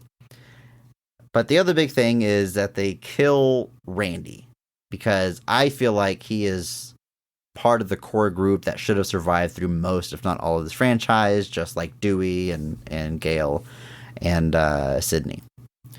I think the whole meta appeal of this movie comes from Randy knowing the rules, being obsessed with these movies. I just think it was the wrong move to kill him, and I think it's not even worth. It's not even worth it. Like anyway, we're not talking about Scream 2. I don't like that, but Hashtag Positivity Podcast. What I do like is I think this is an ingenious way to include him in the third movie. I think it is so like that character to have this recording just in case something happened to him, so we can give these rules to the surviving characters that is so in line with what we know about this character. And this is just such a cool way to have him on screen and introduce the rules and do the thing that he does in such a believable for the character in universe way. So love this little video. Love him laying out the rules. I love that he has a back and forth with David Arquette, even though he's dead, just because he knew what the reaction would be to some of the things that he says. It's great. It's one of my favorite scenes in the movie. And, I mean, the best thing Jamie Kennedy's done in his career, my personal favorite, just get the character of Randy. I mean, it's really good. I can't think of much else. I would try to make that backhanded, but it's really good. We also do get introduced to his sister, Martha Meeks, played by Heather Matarazzo, who does come back for Scream 5. So we do keep some connective threads alive through that. But yeah, just glad to see the character back. Like you said, there's plenty of ways you could look at what's happening here and be like, this is really contrived. And I'm like, yeah, the whole thing's contrived. Like, it's a slasher sequel. There's going to be contrivances. And, but it's completely in line with the character, like you said, to do something like this. To be like, well, we're dealing with a sequel, and that means this has to happen, which means I may not survive this, which means I better make them aware of the rules for 3. So like you said, it's completely in line with the character, with that slight, almost ego to the character sometimes. Arguably the reason he gets killed in 2 is because he gets a little too smart for his own good. And I mean, he just says the wrong thing, and it's an aggressive response. And but I do like it here. I think it's good. Carrie Fisher's in this movie. Very fun. Her character is Bianca Burnett, and there's a whole joke that she kind of looks like that one actress from Star Wars, but no, that was Carrie Fisher, and the only reason she got it is for sleeping with George Lucas. So, look, Carrie Fisher being self-deprecating was always wonderful, a joy. So good. And kind of ties into the whole theme that we talked about earlier with the producer of this movie and what they're actually saying about Hollywood. And it being an absolute hellhole. Who better to deliver that message than Carrie Fisher? Of course, R.A.P. Carrie Fisher. But she did a lot of small bit parts like this that were always playing herself or semi-playing herself, playing fun of herself, and it was always a joy. Absolutely. Completely agree. Just a fun little cameo. It's just one scene, but it's great. Do we talk about Jay and Bob now, or we say that for the scenes, Andrew? I don't know. Jay and Bob are in this. Jay and Silent Bob are in this movie. Jason Mewes and Kevin Smith cameo as Jay and Silent Bob. That's it's literally 10 seconds. They make a really, I don't know, slightly offensive joke at Courtney Arquette where they imply she looks like an Asian woman. I don't. It's such a weird thing. And I don't know if there's supposed to be anything controversial about it, other than they're dumb and they conflate all news anchors. I don't think there's anything racial about it. I guess, but I don't know. But I remember somebody did ask Kevin Smith. They asked him about that, and he was just like, "Money." He's like, "I don't care." Somebody because he made a lot of his movies with Miramax and with Dimension and other groups, and somebody came to him and were like, "Hey, do you guys want a cameo in Scream 3?" And he was like, "Sure." And they got paid money, and he was like, there's a whole story he tells about it where Jason Mewes was baffled because they get paid to be in the movie, and then they also get per diem, which is movie daily funds for food, whatever you need. But he's like, on all these sets there's tons of food and your hotel's paid for, so the per diem really is just extra mess around money that you can do whatever you want with. Yeah, he's like, and so Jason Mewes was just having the time of his life on the set of Scream 3 for those 2 days or whatever they were there. And but yeah, he just full on admitted, he's like, money. Somebody offered us money to be in the movie, and we said yes. You talk about signals that this movie takes place or was made in the early 2000s. You mentioned 2 Creed songs. There's a Fuel song at one point, and Jay and Silent Bob cameo. Is this? It can't be the only one, but is this the only non-View Askew universe movie that has Jay and Silent Bob in it? I would think so.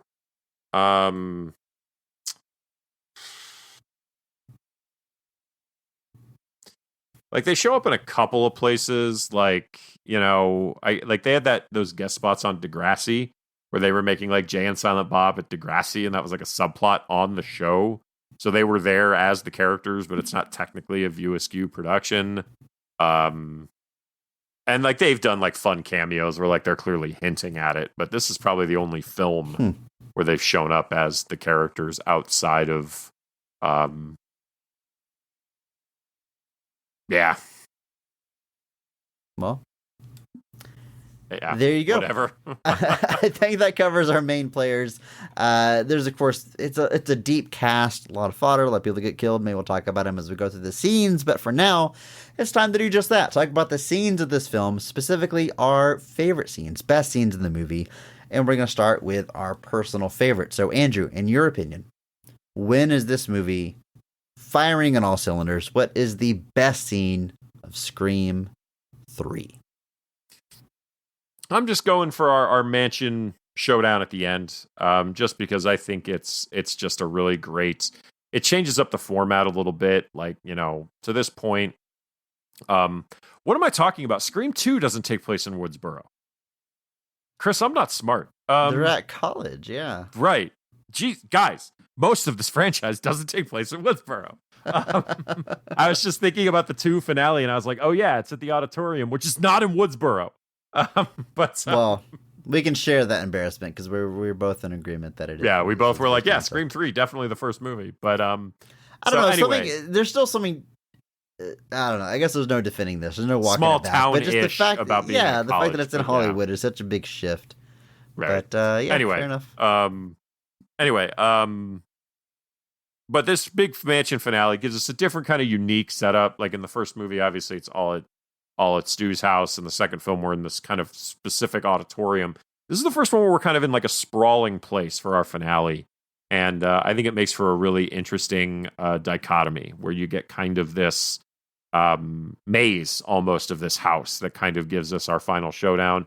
A maze that our killer is very familiar with. He knows how to use it to his advantage, which is how there's only one killer. Because you would assume through a lot of this that there's multiple killers, but it turns out there is not. It is just the most beautiful man alive, Scott Foley. And it is really fun. Like I said, it makes for a lot of cool sight gags, not sight gags, but like visual cues and gags and things like that where like he jumps out, but then like he uses these secret passages and stuff to his advantage. These characters are finding these secret passages and thinking they have an edge, but they realize that the killer knows about them too. And then obviously in Milton's big secret screening / sex party room, we get our final showdown with Sydney and, as is revealed, Roman, this version's Ghostface. And we get a big kind of repeated knockdown, draw-out fight with the two of them. Probably the longest one-on-one fight anybody's had with Ghostface in the franchise to this point. I think it's cool. I think it's great. This is where, Neve Campbell is getting in on the action. She's been kind of scared for most of this movie, and this is where she kind of is like, nah, fam. But she jumps in and has no issue taking it straight to Roman, and ends up killing him several times. But because the killer always comes back, eventually Dewey has to jump in and give him the killing blow, which is awesome. Just, shoots him 6 times in the body, and then they're like, shoot him in the head. So he shoots him in the head. Just boom, point blank, down and out. And I love that. I love that so much. Like him, like you said, shooting him. He's not going down. He has the bulletproof vest on. So she has to scream out, shoot him in the head. And like, there's this shot of Dewey. He hears her, and then like he repositions and does like it's a hero shot. Like he in this one moment, he's cool, he's competent, and he's gonna take down the killer. And he nails a perfect shot between the eyes. And it's such a good payoff for this character who is kind of bumbling throughout the series. And we've talked about him a lot already, but when it counted, like, he was able to step up and take him out. I really love that moment for Dewey. Yeah, absolutely. Shows that there's more competence there than you may realize. This is also where a lot of the rest of the fodder gets killed off. This is Emily Mortimer as Angelina Tyler. Dion Richmond as Tyson Fox. This is where Parker Posey meets her finish. This is basically where every character who's not a longstanding member of the franchise, except Patrick Dempsey, gets taken out. So pretty much all of our doubles, anybody who's supposed to kind of be an analog for somebody from that first movie, this is where they all kind of meet their ending. including John Milton, who we find out Roman's plan here is to kill John and all of these people and then frame Sydney for it. And then he gets his movie, and then Prophet. I don't exactly know where he's planning to go with that, but I guess he gets to be the hero now, and they get to make a movie about Roman. And the one thing in this that I will question, and I know this because I'm watching the movie wrong, Gale checks, because at one point we see Scott Foley stabbed. She checks his wrist to make sure he's dead. Yeah, and that never comes back. Maybe she got interrupted. I don't know. He took a serum that slows down his heartbeat. Like we see that all the time. Maybe there's a dummy arm in there with him. But yeah, I caught that too. Like they make it a point to show that she checks his pulse. I don't know. Maybe there's something we missed, Andrew. I know when she falls down there later, there's like a guillotine that like slices a head, and I don't know if the implication is that was a fake body of Scott Foley. If so, that head did look like Scott Foley. It did. Interesting. Interesting. So okay. I don't know if and if that was supposed to be a dummy of Scott Foley, man, it looked exactly like him when it was in that casket. Dare I say, might have even just been the real body. But I don't know. I know I'm watching the movie wrong there. The killer always comes back. It's not exactly shocking. But I love this whole sequence. Like you said, it's just I love my finales. I love the reveals. I'm a whodunit kind of guy. This is the big reveal moment. Typically, it's our hero kind of solving the mystery, but these are ones where the villain kind of reveals himself, and I always think that's kind of cool. And so, obviously, this one being anchored by the man, Scott Foley, is fantastic. So I'm going with our mansion finale. That's obviously a really long scene. This is essentially the climax of the whole film. So it's kind of a cheat picking it as my favorite scene, but I just think this is where all the red herrings come in. This is where we think Dempsey might be one of the killers, but it turns out he's not. Dewey and Gale kind of reconcile here and kind of realize they do work well together, and just everybody trying to work together.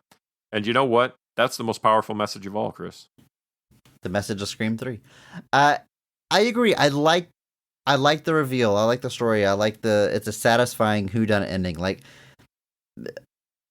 I guess I won't keep beating up on 2, but like, I think there was this big deal about script leaks, and like the first Scream movie was one of the, the internet is burgeoning, and the ending to that leaked. In Scream 2, they were so protective, and there was alternate versions, and they really fought to keep it under wraps. And I think they overcorrected and had, 5 different ways it could have gone so that the real one doesn't leak. But the result is that it's so not satisfying. And I'm speaking of one of the 2 killers mainly.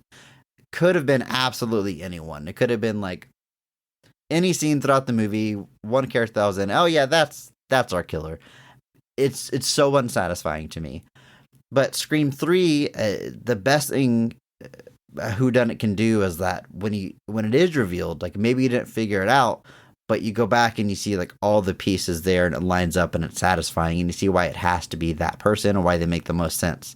And there's things like, it's Roman's birthday, and he mentions, I'm going to be 30, and like you can do the math and figure out his birth lines up with the 2 missing years from, the mom when she was in Hollywood, had a different name, and there's these clues and things that lead up to it. And I really doubt there's anybody out there that put all of it together before the reveal, but that's fine. Once it is revealed, as long as all the pieces go back and fit, I think it totally works, and I think in this case, it does. I think it's cool that there's one killer this time around, and by and large, I don't think they do any cheats. I think it's believable that Ghostface could be at all the places he shows up as, and it's good. It's a good reveal. And yeah, this finale in the mansion's a cool place to set it. I love. I'm sad Parker Posey dies, but I love like her behind the mirror, and I love right before she gets killed. She's like, "You can't kill me! I'm the killer!" in Stab 3, like because the killer is killing based off the order from the movie. So like they're breaking away from that by killing her, and she tries to, her last ditch effort to stay alive is like the challenge, the meta narrative of this killer, but to no avail. Good stuff. You pointed out there that it's believable that it's one killer, and people will point out that like the film sets where he's moving around really easily, the mansion, it's because he knows those places, because the killer is familiar with these places and knows where all the doors lead, and because he's Roman Bridger, like no one's going to question if Roman's running around these places because they're places that he's expected to be. See, does make sense. I'm sure there's maybe little things. I don't really. Again, I maybe I'm watching the movie wrong. I just don't care. I'm not analyzing the film grain. I'm not treating this like the Zapruder film, where like frame by frame, back and to the left. I'm just not doing it. Yeah, I love this finale scene. I think it's great. My favorite scene, I'm going to highlight a different one, but it also involves a large number of the cast. I like the scene that immediately follows Patrick Warburton's death. Everyone, we have Dewey, we have Gale, and we have all the doubles from the movie all hold up in this house. They see that Patrick Warburton's character has died, so they all run back inside. They're all huddled together. Dewey's like, everyone stay calm. The lights go out. They all scream. It's great. Like, Dewey's trying to be like the protector, but he's also clearly scared as much as anyone else. They don't really respect him or take his instruction or lead. But they are all huddled together because they know the strength of numbers, and they can't decide whether they should stay inside or outside. They all run outside together. And they can pick us off one by one. They run back inside. One of their phone rings. They realize it's the fax machine. And this is so cool. The killer starts rewriting the script to Stab 3 in real time, incorporating the scene we are currently watching with all of them holed up in the house. It's just such a meta Scream thing to do. I think it's so fun and clever. Like, you step back a little bit, it's kind of dumb that this guy's like sitting in the woods sending fax or whatever he's doing, but like that's the fun of these movies, you know what I mean? And I love the concept. You're rewriting the movie that we are watching play out, and then eventually it's only Dewey's actor, the guy that's playing Dewey, that goes back inside. He's like, I have to see what happens next. He's the only one that runs back in the house, and he reads that one of them will be spared, whoever smells the gas. And he lights a lighter so he can read the page, igniting the gas that has filled the house, and the whole thing blows up. And that thing was full of gas. That is a huge explosion in that house. Yes, it was. But that's great. I love it. We're hitting like all the hallmarks of the series. It's funny, it's scary, it's meta, and it's everything I love about this franchise all wrapped up into one fun scene in the middle of this movie.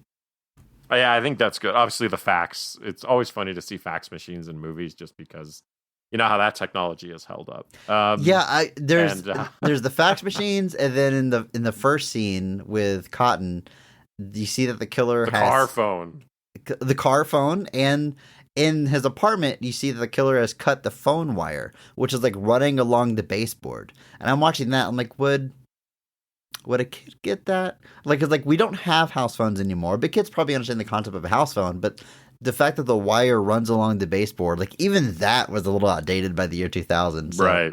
I thought that was pretty funny. It is. It's always funny to watch, to see the things that have aged well, or the things that sometimes age better than you would have thought, and then the things that obviously phones are just a huge part of this franchise, and so I can see them just being hesitant to not use them. But I'm sure at the time cutting a phone wire, that feels like a universal thing. Like that you wouldn't think that would date your movie, but it does. It does, yeah. Because now every phone, nobody has house phones. My parents still have a house phone, and they're ridiculous for it. But is it plugged in? Dad. Yes. I know people that have a house line because, but I saved the bundle. I don't know if that's true. But I have now. They just don't plug a phone into the wall, though. It is. They'll literally, you want to talk about bundles and how much of a scam they are, Chris. If I can bundle a bunch of services together and it's cheaper than one service on its own, it means that service is not worth as much as you're charging me for it. Because I guess the idea is that if they lock me into 3 consecutive services, it's easy, it's easier to justify it, but my brother, I think, recently ended up with a phone plan because he has no phone to plug in, but just because that price was cheaper than the internet on its own. Anyway, I could go on an insurance rant right now, but I won't.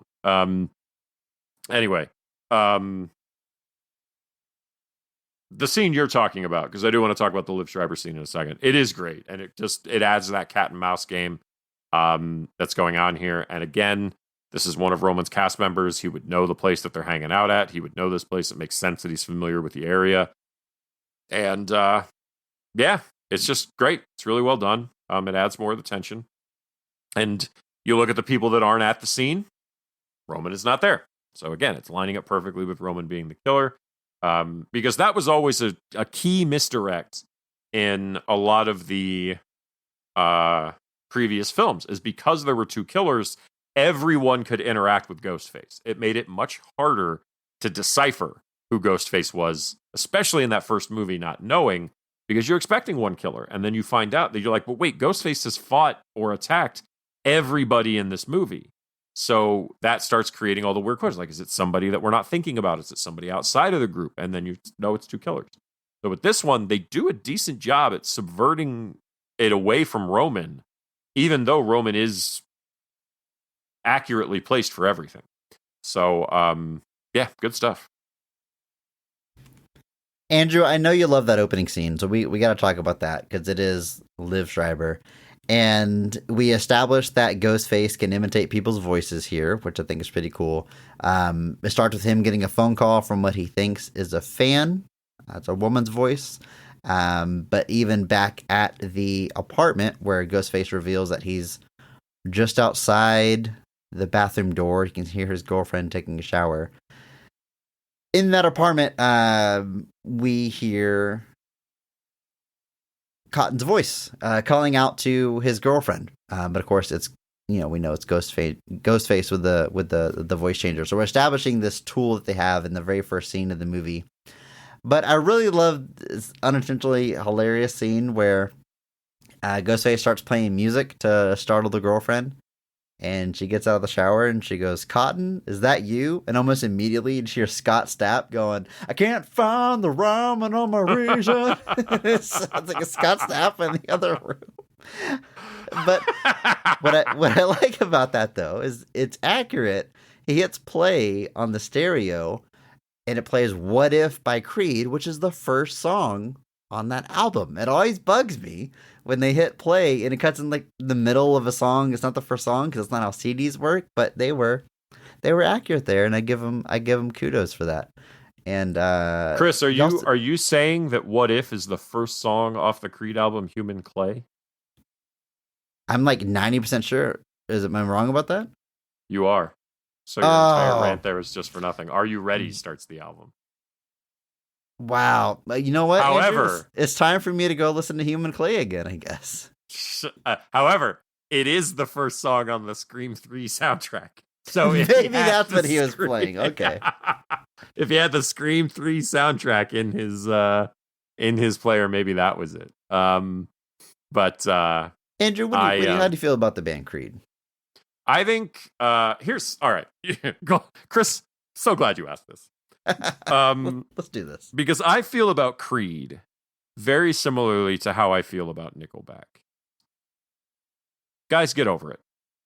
Whatever weird fantasy feud you've created in your head about how these guys are like, the epitome of horrible rock music, get over it.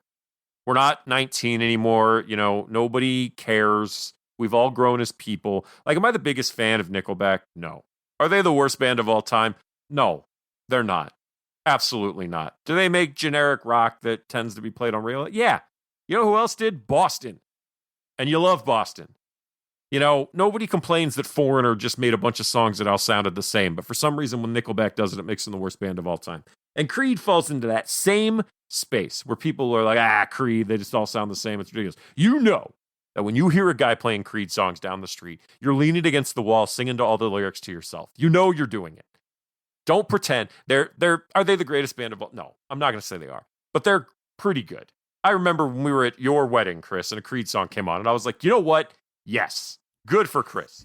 I'm glad that we're taking Creed back because Scott Stapp, great voice, great songs. I still remember that weird concert they did during the Dallas Cowboys game where there were people flying around with angels' wings on. It's ridiculous and weird crap. And I remember he was wearing a jersey that said Stapp.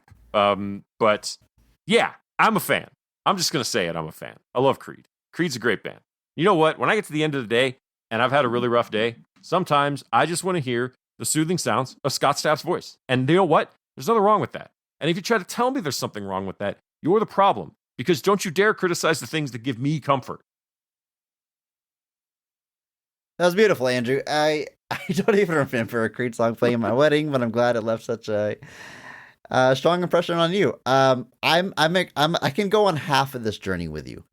I'm not a big Creed fan, but like the hits are jams. Like My Own Prison comes on the radio, I'm not changing the station. You know, I feel the way about most of the singles. I think that's really solid stuff, and maybe we were too harsh at the time. Where I'm drawing the line here is I don't have a reevaluation of Nickelback, and Creed is better because they never wrote a song with the chorus that says you're so much cooler when you never pull it out because you look so much cuter with something in your mouth. All right, that's fair. That because of that song specifically and a few other misogynistic stuff, I'm not reevaluating Nickelback. But my point is that if we're going to go back and look at misogynistic content in songs, how many people are we going to be going after? We're going to be going after everybody. There's so many songs from the 80s that are about... Okay, Andrew, you're walking a fine line here. The only point I'm making here is that anybody who acts like Nickelback is like the worst band that's ever existed is lying. Because they're not. Are they the greatest band of all time? No. But I get reminded of it a lot because people will do the Creed and Nickelback thing gets lumped in together and it just makes me think of it. But like... I'm not... See, the thing is, Chris, I don't even really like Nickelback. I just know they're not the worst band of all time. And so when people act like, because it's like that whole people like, what music don't you like? They're like, oh yeah, I don't like country and I don't like Nickelback. And it's like, shut up. Just shut up. Nobody cares. Now, Creed, back to the point. I agree. Do I put on Creed albums? No, I don't. Except maybe if we're calling the Scream 3 soundtrack a Creed album, maybe. It's halfway there. It's halfway there. Or it's like 2/12 of the way there. But overall, like when Creed hits, it really hits. And I'm glad they're getting back together. And if they tour, Chris, I might just have to go.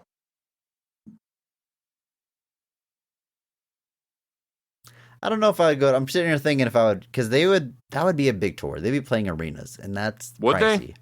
I think so. Creed arena worthy? I don't know. A Creed reunion? Yeah, I think so. They're like, all their albums are multi-platinum albums, and yeah, they haven't toured X amount of years. That I think absolutely they'd be playing stadiums. He did 100%. A signing once. Scott Stapp did once at the Books A Million at Katie Mills Ball. I didn't go because I'm a chump. Do you think there's just constantly like a fan blowing in his face, like he's signing books and his hair's? I hope so. What's the point otherwise? Opening scene of this movie though, it's good stuff. It's got Creed playing. It's exciting. It's fun. It's brutal. Kicks us off. I agree completely. Liev Schreiber, obviously, also being the greatest actor of all time. Never sad to see him on my screen. I am sad that he's dead. But again, this movie. Cotton is dead. The character Cotton is dead. Not just to be clear. Sorry, I figured that was evident by what we were talking Schreiber about. Not dead. Liev Schreiber is not dead, unless there's been breaking news in the last 10 minutes, which I doubt. But no, I do like the scene. It establishes kind of the new rules that we're playing by, obviously with the phone imitation and stuff like that. And obviously it's another sequence in Hollywood, so it explains why that's something. Like, there's no instance where Roman, I think, like Roman doesn't even go to Sydney's house in this movie, does he? Just has the phone number. It's like he's not like traveling across the country at any point. So it really does work there. But yeah, this opening scene sets the tone, and I love it a lot. I love that the franchise has the recurring Red Right Hand song. It's almost like cameos. They find fun ways to work it into the soundtrack, but it's like a little motif, like an unofficial anthem of the series. That's fun. What song was that? Red Right Hand. Oh, yes. Yeah, it's always good. I don't have a lot of thoughts about that, but it's just cool. Yeah, it's just cool. That's it. That's all. There's nothing else to say about it. It's all it's got to be. It's all it's got to be, folks. One of my favorite kills is an early one. It's one of the actors from Stab. It's played by Jenny McCarthy. She's playing like what you could say is a stereotypical dumb blonde in a slasher movie, and she plays it pretty well. #PP. But she she's complaining to Roman about the script. She's been lured back to the studio after it's closed by a false phone call. And, well, I guess it really is Roman. He pretends like it was Ghostface doing his voice. That's interesting.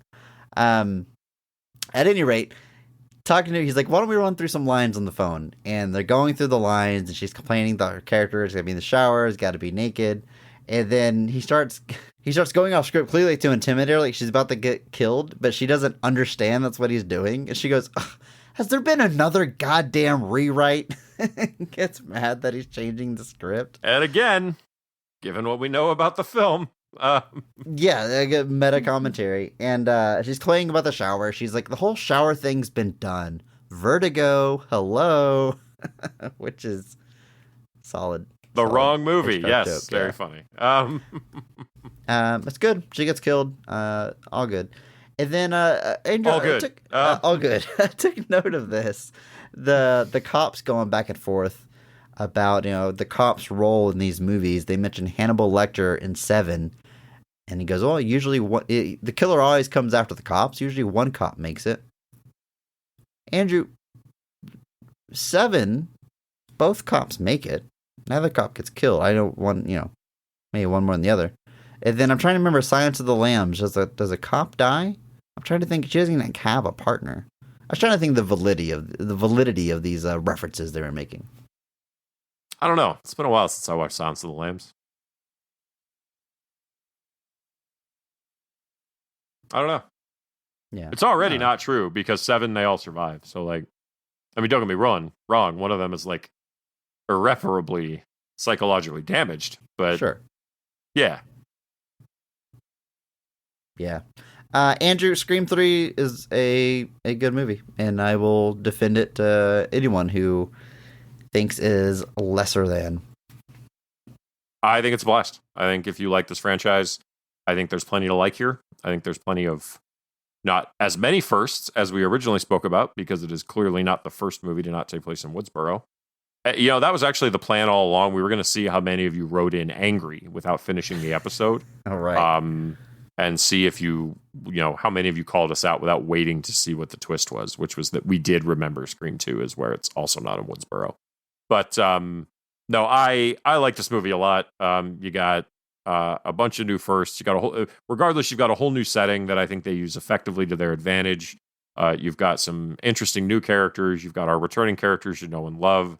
You've got the greatest actor of all time, Scott Foley, alongside the greatest actor of all time, Liev Schreiber. Not alongside, literally. They're just both in the movie. You got Creed on the soundtrack twice. I guess they technically are on screen together because Roman is Ghostface, but I'm guessing he probably wasn't in that scene. Correct. But imagine if if I feel like if I were Ghostface in a movie, though, I would want to play Ghostface in all of these scenes. I feel like I definitely, if I were going to be the actor in the movie and they were like, you're actually going to be the guy that turns out to be Ghostface. I'm like, I would want to be Ghostface in as many scenes as possible. I feel like I would definitely want to do that. Ghostface always does stunt work. One thing I love about this franchise also is that, Ghostface gets his ass kicked in every movie. He's very clearly a human, often just a kid with a knife. Wild swings. If the victim moves out of the way, they're gonna fly through a door. They get knocked downstairs. I like how humanized and sometimes pathetic Ghostface is in every single one of these movies. I agree. It's that interesting stuff where again you've got and I'm not going to pretend that there's not commonalities with Ghostface. There are they obviously go for similar types of statures and things like that. And like I said, I assume 90% of the time it's Ghostface. It's a stunt guy just doing all the work, but it is cool. But yeah, if I were Scott Foley, which I'm not, look at this face, but I would definitely be I would want to be Ghostface in as many scenes as possible.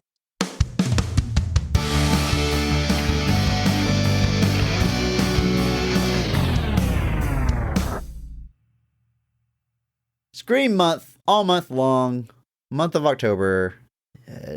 Scream inspired. This is Scream 3 is the only movie in the Scream franchise we are actually covering this month. If you want the complete lineup, head to our Discord. There's a link in the show notes if you aren't in there already. But next week, we will be talking about perhaps the most Scream inspired movie there is, a little movie called I Know What You Did Last Summer. It is Scream clone might be too harsh, but it's one of those where as soon as you saw it advertised, you're like, oh, this is going after that Scream thing. Yes, absolutely. Yeah. Sorry, I didn't realize that was a question. Jump in whenever you want, Andrew. I don't know.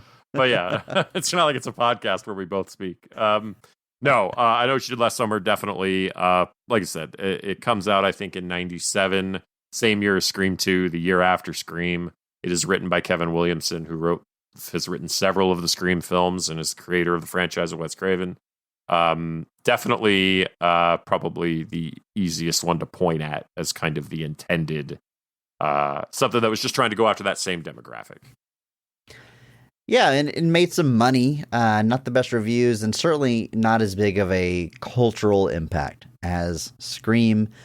I think the title of the movie might be its biggest legacy, as well as those sequel titles, which we've talked about before, and I'm sure I will talk about again next week. But hey, that's next week. For now, it's time for our question of the week. And if you want to leave a question for a future episode, you can hop into that Discord that I've already mentioned. There's a link in the show notes.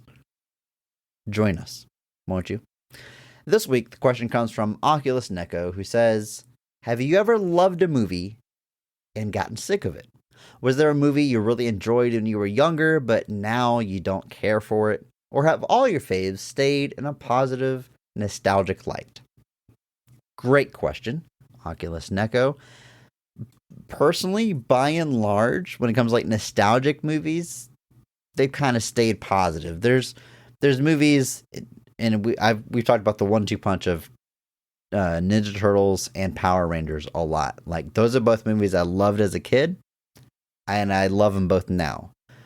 The difference being, I think Ninja Turtles holds up. I think it's a genuinely great movie I still enjoy, and Power Rangers is more in that nostalgic light. I love it because I loved it as a kid. So either way, with those movies, I watched them a ton as a kid. I can watch them now. I can watch both of them now and still enjoy them.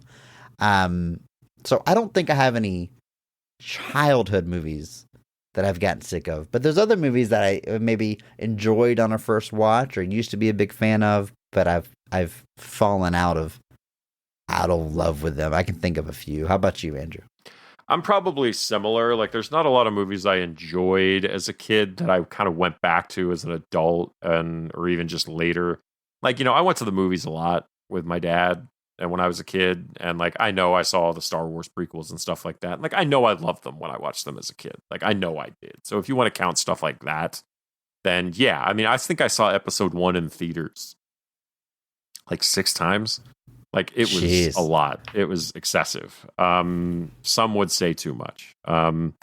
Thanks, Dad. You got me obsessed with movies for the rest of my life. And like Batman and Robin, I know I watched that as a kid and probably thought it was really, really fun. And then definitely had a period of my life where I was like, shit, I was too cool for school to like Batman and Robin anymore. So there's definitely things like that where I know that, like, with the innocence of childhood, I watched something and was like, yeah, this was a blast. And then I had that period as an adult where I had to be all counterculture and, hate Batman and Robin. Because that's if you look up counterculture in the dictionary, that's hating Batman and Robin is the definition. The ultimate rebellious act. It's hating Batman and Robin. The most thin of of studio television commercials. These kids are out of control. They hate Batman and Robin. How could you? It's got George Clooney in it. Everybody likes George Clooney, but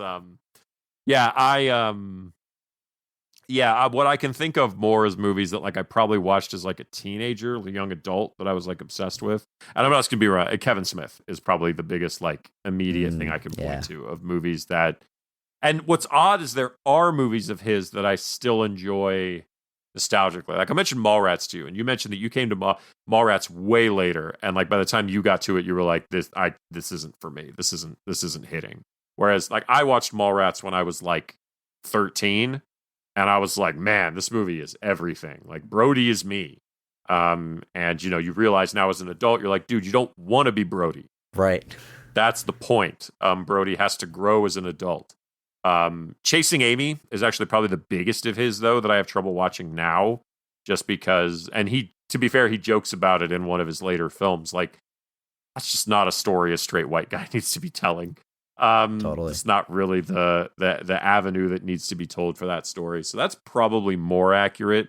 Like, if there was a movie that somebody asked a movie you definitely watched and enjoyed when you were younger that you don't watch and enjoy now, Chasing Amy is probably the answer I would point to first. Just because, like, I think the message and, like, the genuine, like, plot of that movie, it just comes off really bad now. Like, I don't think it's, like, problematic or anything, but, like, you're just basically watching Ben Affleck whine that his girlfriend has had more trysts than he has, and he just can't handle it. And it's one of those things in hindsight where you're like, why don't you just be an adult about it and leave? Yeah, like even like the message of the movie and what you're supposed to take away is wrong-headed. Like it's right. It's got a lot of problems. Yeah, good examples. Yeah, I wasn't much of a Kevin Smith guy, but I can see how as one ages, the relationship with those movies could change. But yeah, thinking back to like high school, like I don't know, I got into a lot of the typical high school dude movies, you know, Tarantino, started going through his filmography in high school, and there is definitely, you know, a lot of those that called up. Like I still like a lot of Tarantino movies, but I remember very distinctly, like, this girl in my class, I'd let her borrow Reservoir Dogs, and she was like, "Oh, that was really good. It reminds me of this movie." And she let me borrow it so I could watch it. And it was Boondock Saints, which I watched. And I liked. I was like, yeah, this is great. It's just like a Tarantino movie, right? And, you know, jump to a few years later, you look at that movie with any kind of critical eye, and it absolutely... Look, I know it's got its fans, so I'm not trying to... If you like it, that's great. But that is one that did not hold up to scrutiny for me. And one of my favorite jokes in The Office, this is really saying something because that's a very funny show, right? Is when Michael's nephew is an intern in The Office. He's played by Evan Peters, and he has this talking head, and he's like introducing himself, and he's like, I don't remember the character's name. He's like, and I'm a cinephile. My favorite movies are Citizen Kane and The Boondock Saints. It's perfect. It's like the go-to answer for a 16-year-old. Like, I gotta prove I'm into movies, so Citizen Kane's one of my favorite movies, and Boondock Saints is like the coolest movie out there. Just listing those two, it's the ultimate like dude bro film thing. Yeah, yes, so good. Boondock Saints is definitely a movie. I can't say that my opinion on Boondock Saints has changed. That was a movie very much where I felt like I was going crazy because I watched. Why does everyone recommend this to me? Right. Like and it's not like a Space Jam thing where, like, you know, Liz and I have had our rows over Space Jam, but like Boondock Saints was a movie that, like, my friends were like, "Dude, have you seen Boondock Saints?" And I was like, "Yeah," and they were like, "Fantastic, right?" And I was like, I mean, it's playing little fast and loose with the term "fantastic" there, aren't we? Like it was just something that, like, never landed for me. Like, I never really got it. And, like, they would be like, "But this and this and this," and, you know, and I was like, yeah, I realized that, you know, in hindsight, your opinion on this movie wasn't as heavy as I thought, but it reminded me a little bit of when Hereditary came out. And, like, it wasn't just you and Doug, like, lots of people were like, dude, yes, you gotta see Hereditary. This comes up all the time. I still think you put words in my mouth whenever you tell this story. I don't think I did. I think you do. Go ahead and tell it, Andrew. Anyway, say what happened so you remember. I literally prefaced this by saying, you may not have been as passionate about this as I may have thought. So ease up there, buddy. Easy. But Hereditary was another one where, like, I had a lot of people that were like, dude, you got to check out Hereditary. And then I watched Hereditary and I was kind of like, okay. I was like, that's fine. I mean, hashtag PP, I really didn't care for Hereditary. Like, I get it. But that was the first thing, is when I told people, I was like, yeah, it wasn't really for me. The first thing almost all of them said was like, but did you get it? Right. And I was like, yeah, and to be fair, I'm pretty sure you did say that. Like, you were definitely like, yeah, but did you see all the things? And I'm going to let you finish. Yes. I'm going to let you finish, Andrew. No, you're not. But that was something that came through. And it felt, like I said, this isn't really a movie I ever loved or anything, but it was just a very similar reaction. Where, like, I watched it, and my take was so far away from everything that I was hearing that it was just so strange to me for that reason, where I was just kind of like, but I was thinking, they were like, oh, but with Hereditary, like, man, all the little details matter. This lines up with this and lines up with this and lines up with this. And I was like, I know. I watched it. Like I saw it. Like it was one of those things where like the gut check reaction from a lot of the film types I know was like, "Oh, you missed it. Like you just Right. like it was this thing. Like you clearly didn't see what was happening under the surface." They were like, because that was what they were like. Did you get it? And I was like, how every little thing like connected back to what was. Yeah, I saw that. And like they just it became like there. I had friends that genuinely couldn't reconcile. They're like, how can you see all of that and not think it's amazing? Right. They can't get the concept of like, I get it. It ain't making me laugh, but I get it. But I get it. Yeah, like I just my meatwad phase. But okay, yeah, I listen, genuinely listen. Okay, all right. I'll let you talk enough. All right. Okay. I saw I Hereditary now. in theaters. Okay, As did I. And I think, like, when I walked out of the theater, I did not love that movie. I don't know if I hated it, but I was like, I don't know. It's visceral, some strong reactions, great performances, a lot of moments that I think worked, but like it just didn't all click for me. And that's where I think we were kind of sitting in the same phase there. That my appreciation for that movie has grown over time. Reflecting on it, looking back on it, reading up on it, putting things together, like I liked digging into it, and I liked it more than when I first walked out of the theater. That's like it's not like, I read off my top 10 horror movies. That's not one of them. It's not like way up there for me, but like I like it. I appreciate it.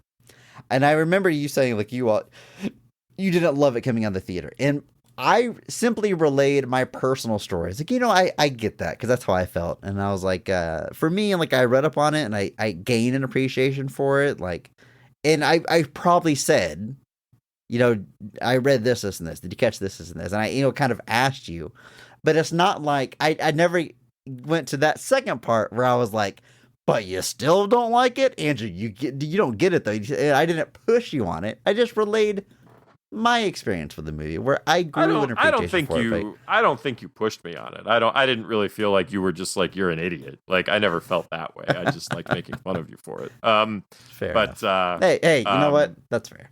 That's fair. Yeah, like, well, just because that your reaction was like it and possibly the other mutual friend of that situation did have the much more direct reaction, kind of questioning if I got it or questioning it there. But like that was what I saw a lot of places was like it was this complete inability to believe that the only way you could not enjoy it was to not get it. Right. It felt like a really even snobbier version of like the Batman v Superman crowd. Of like, oh, you didn't like Batman v Superman? You clearly just didn't understand what he was doing. I was like, no, my issue with the movie is I understood everything he was doing. Like it was so that's very much how I felt about Boondock Saints though. Obviously, 20 years before that. But like very much like I watched that movie and was kind of like, I don't like I get it, but it's not working for me. And I just remember, but like you said, like when somebody tells me that one of their favorite movies is Boondock Saints, I have a picture of that person in my head immediately of what they look like and what they think and what they do. And very rarely is it wrong. Hashtag PP. Some more recent examples, maybe less extreme examples. Look, hashtag PP. The Dark Knight Rises is a movie I like less every time I watch it. This is going to sound dramatic. It's gotten to a point where I kind of don't want to watch it again because I don't want to get to the point where I say I don't like it. But I feel like if I watch it like one or two more times, like it got a lot of problems with that movie. And a really, really recent example, again, hashtag positivity podcast, but The Flash. Immediately after watching that movie, if you had asked me what I thought of it, like walking out of the theater, saw it in front of this from my wife, like, oh, that's fun, like this, and this. It was cool seeing Michael Keaton back. Like I have my positive thoughts, and the more I sit on that movie, the more I reflect on it, the more I think about it. Yeah, I'll probably never watch it again. Yeah, I feel similarly. I think there are scenes from The Flash I will rewatch. Will I ever rewatch that whole movie? Probably not. It's a movie that is held together arguably by the most tenuous of things, and it's not enough to keep the movie kind of floating on its own. Like in the theater watching it, I was like, man, what a blast. And then like the minute I sat and thought about it, I was like, okay, yeah, like Michael Keaton is cool, but like that's the default status for Michael Keaton. Why wouldn't he be cool? And like his Batman scenes. They tried cool. to make him uncool. They gave him that wig, and they couldn't do it. Had him making spaghetti, and all it did was want me to have more spaghetti. Like, you know, I was just like, you know, can I buy that weird painting of processed meats he just made? But yeah, that's definitely a recent example of something where like I watched it, and my coming out of the theater experience like came down real fast. The joke I've been making to you, Chris, is that's going to be a $5 movie by the end of the year. It's gotten close. It's gotten close. There's holiday sale. It's down to 10. Hit it. It's down to 10, and I think it might even hit FanFlix pretty soon too, where it'll be like a buy 3 for 15, which will be $5. Yeah, I mean it happens though. Like there's definitely movies like I know I devoured as a kid that I certainly don't watch a lot more now. Like I know there's movies like that, but yeah, like the biggest example of this that comes to my head is probably Chasing Amy as like a movie that like I definitely like devoured when I was younger, and nowadays I almost like can't watch. Like I like get through the first 20 minutes and I'm just like, ugh, everybody in this movie's whining too much. Too much whining, I say. But Scott Foley, if Scott Foley was in it, he knows how to. First off, don't project that onto Scott Foley. But yeah. Well, I'm curious what other people's answers are to this. I mean, what's a movie either you loved at one point and now don't like, or maybe just have fallen out of like with it? It doesn't have to be that extreme. You know, what's kind of lowered in your mind the more you think about it or watch it? I would love to hear your thoughts, your answers. So join that Discord again if you haven't already. It's free. I'm not asking for your money. I'm asking for your nerdy thoughts on movies and stuff. And stuff that you probably share online anyway. Just, you know, come do it with us. Is that a good pitch? I don't know how to sell this thing.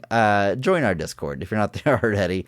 And join us next week for I Know What You Did Last Summer. And until then, just remember that maybe not every movie is great. But all movies have greatness. Thank you to Mark Benavides for singing our theme song. You can check him out on Instagram at NotThatMarkAnthony.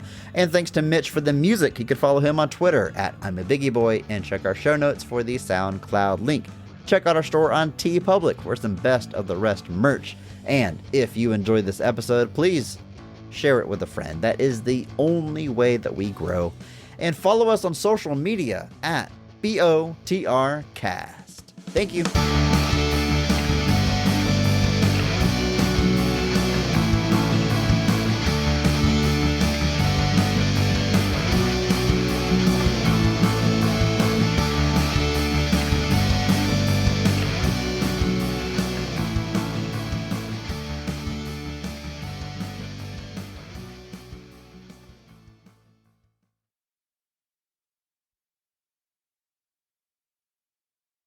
Dracula 2000, which was a Wes Craven Presents type thing. Let me say that again. Wes Craven? Like a Wes Craven. This I don't know where this lisp came from.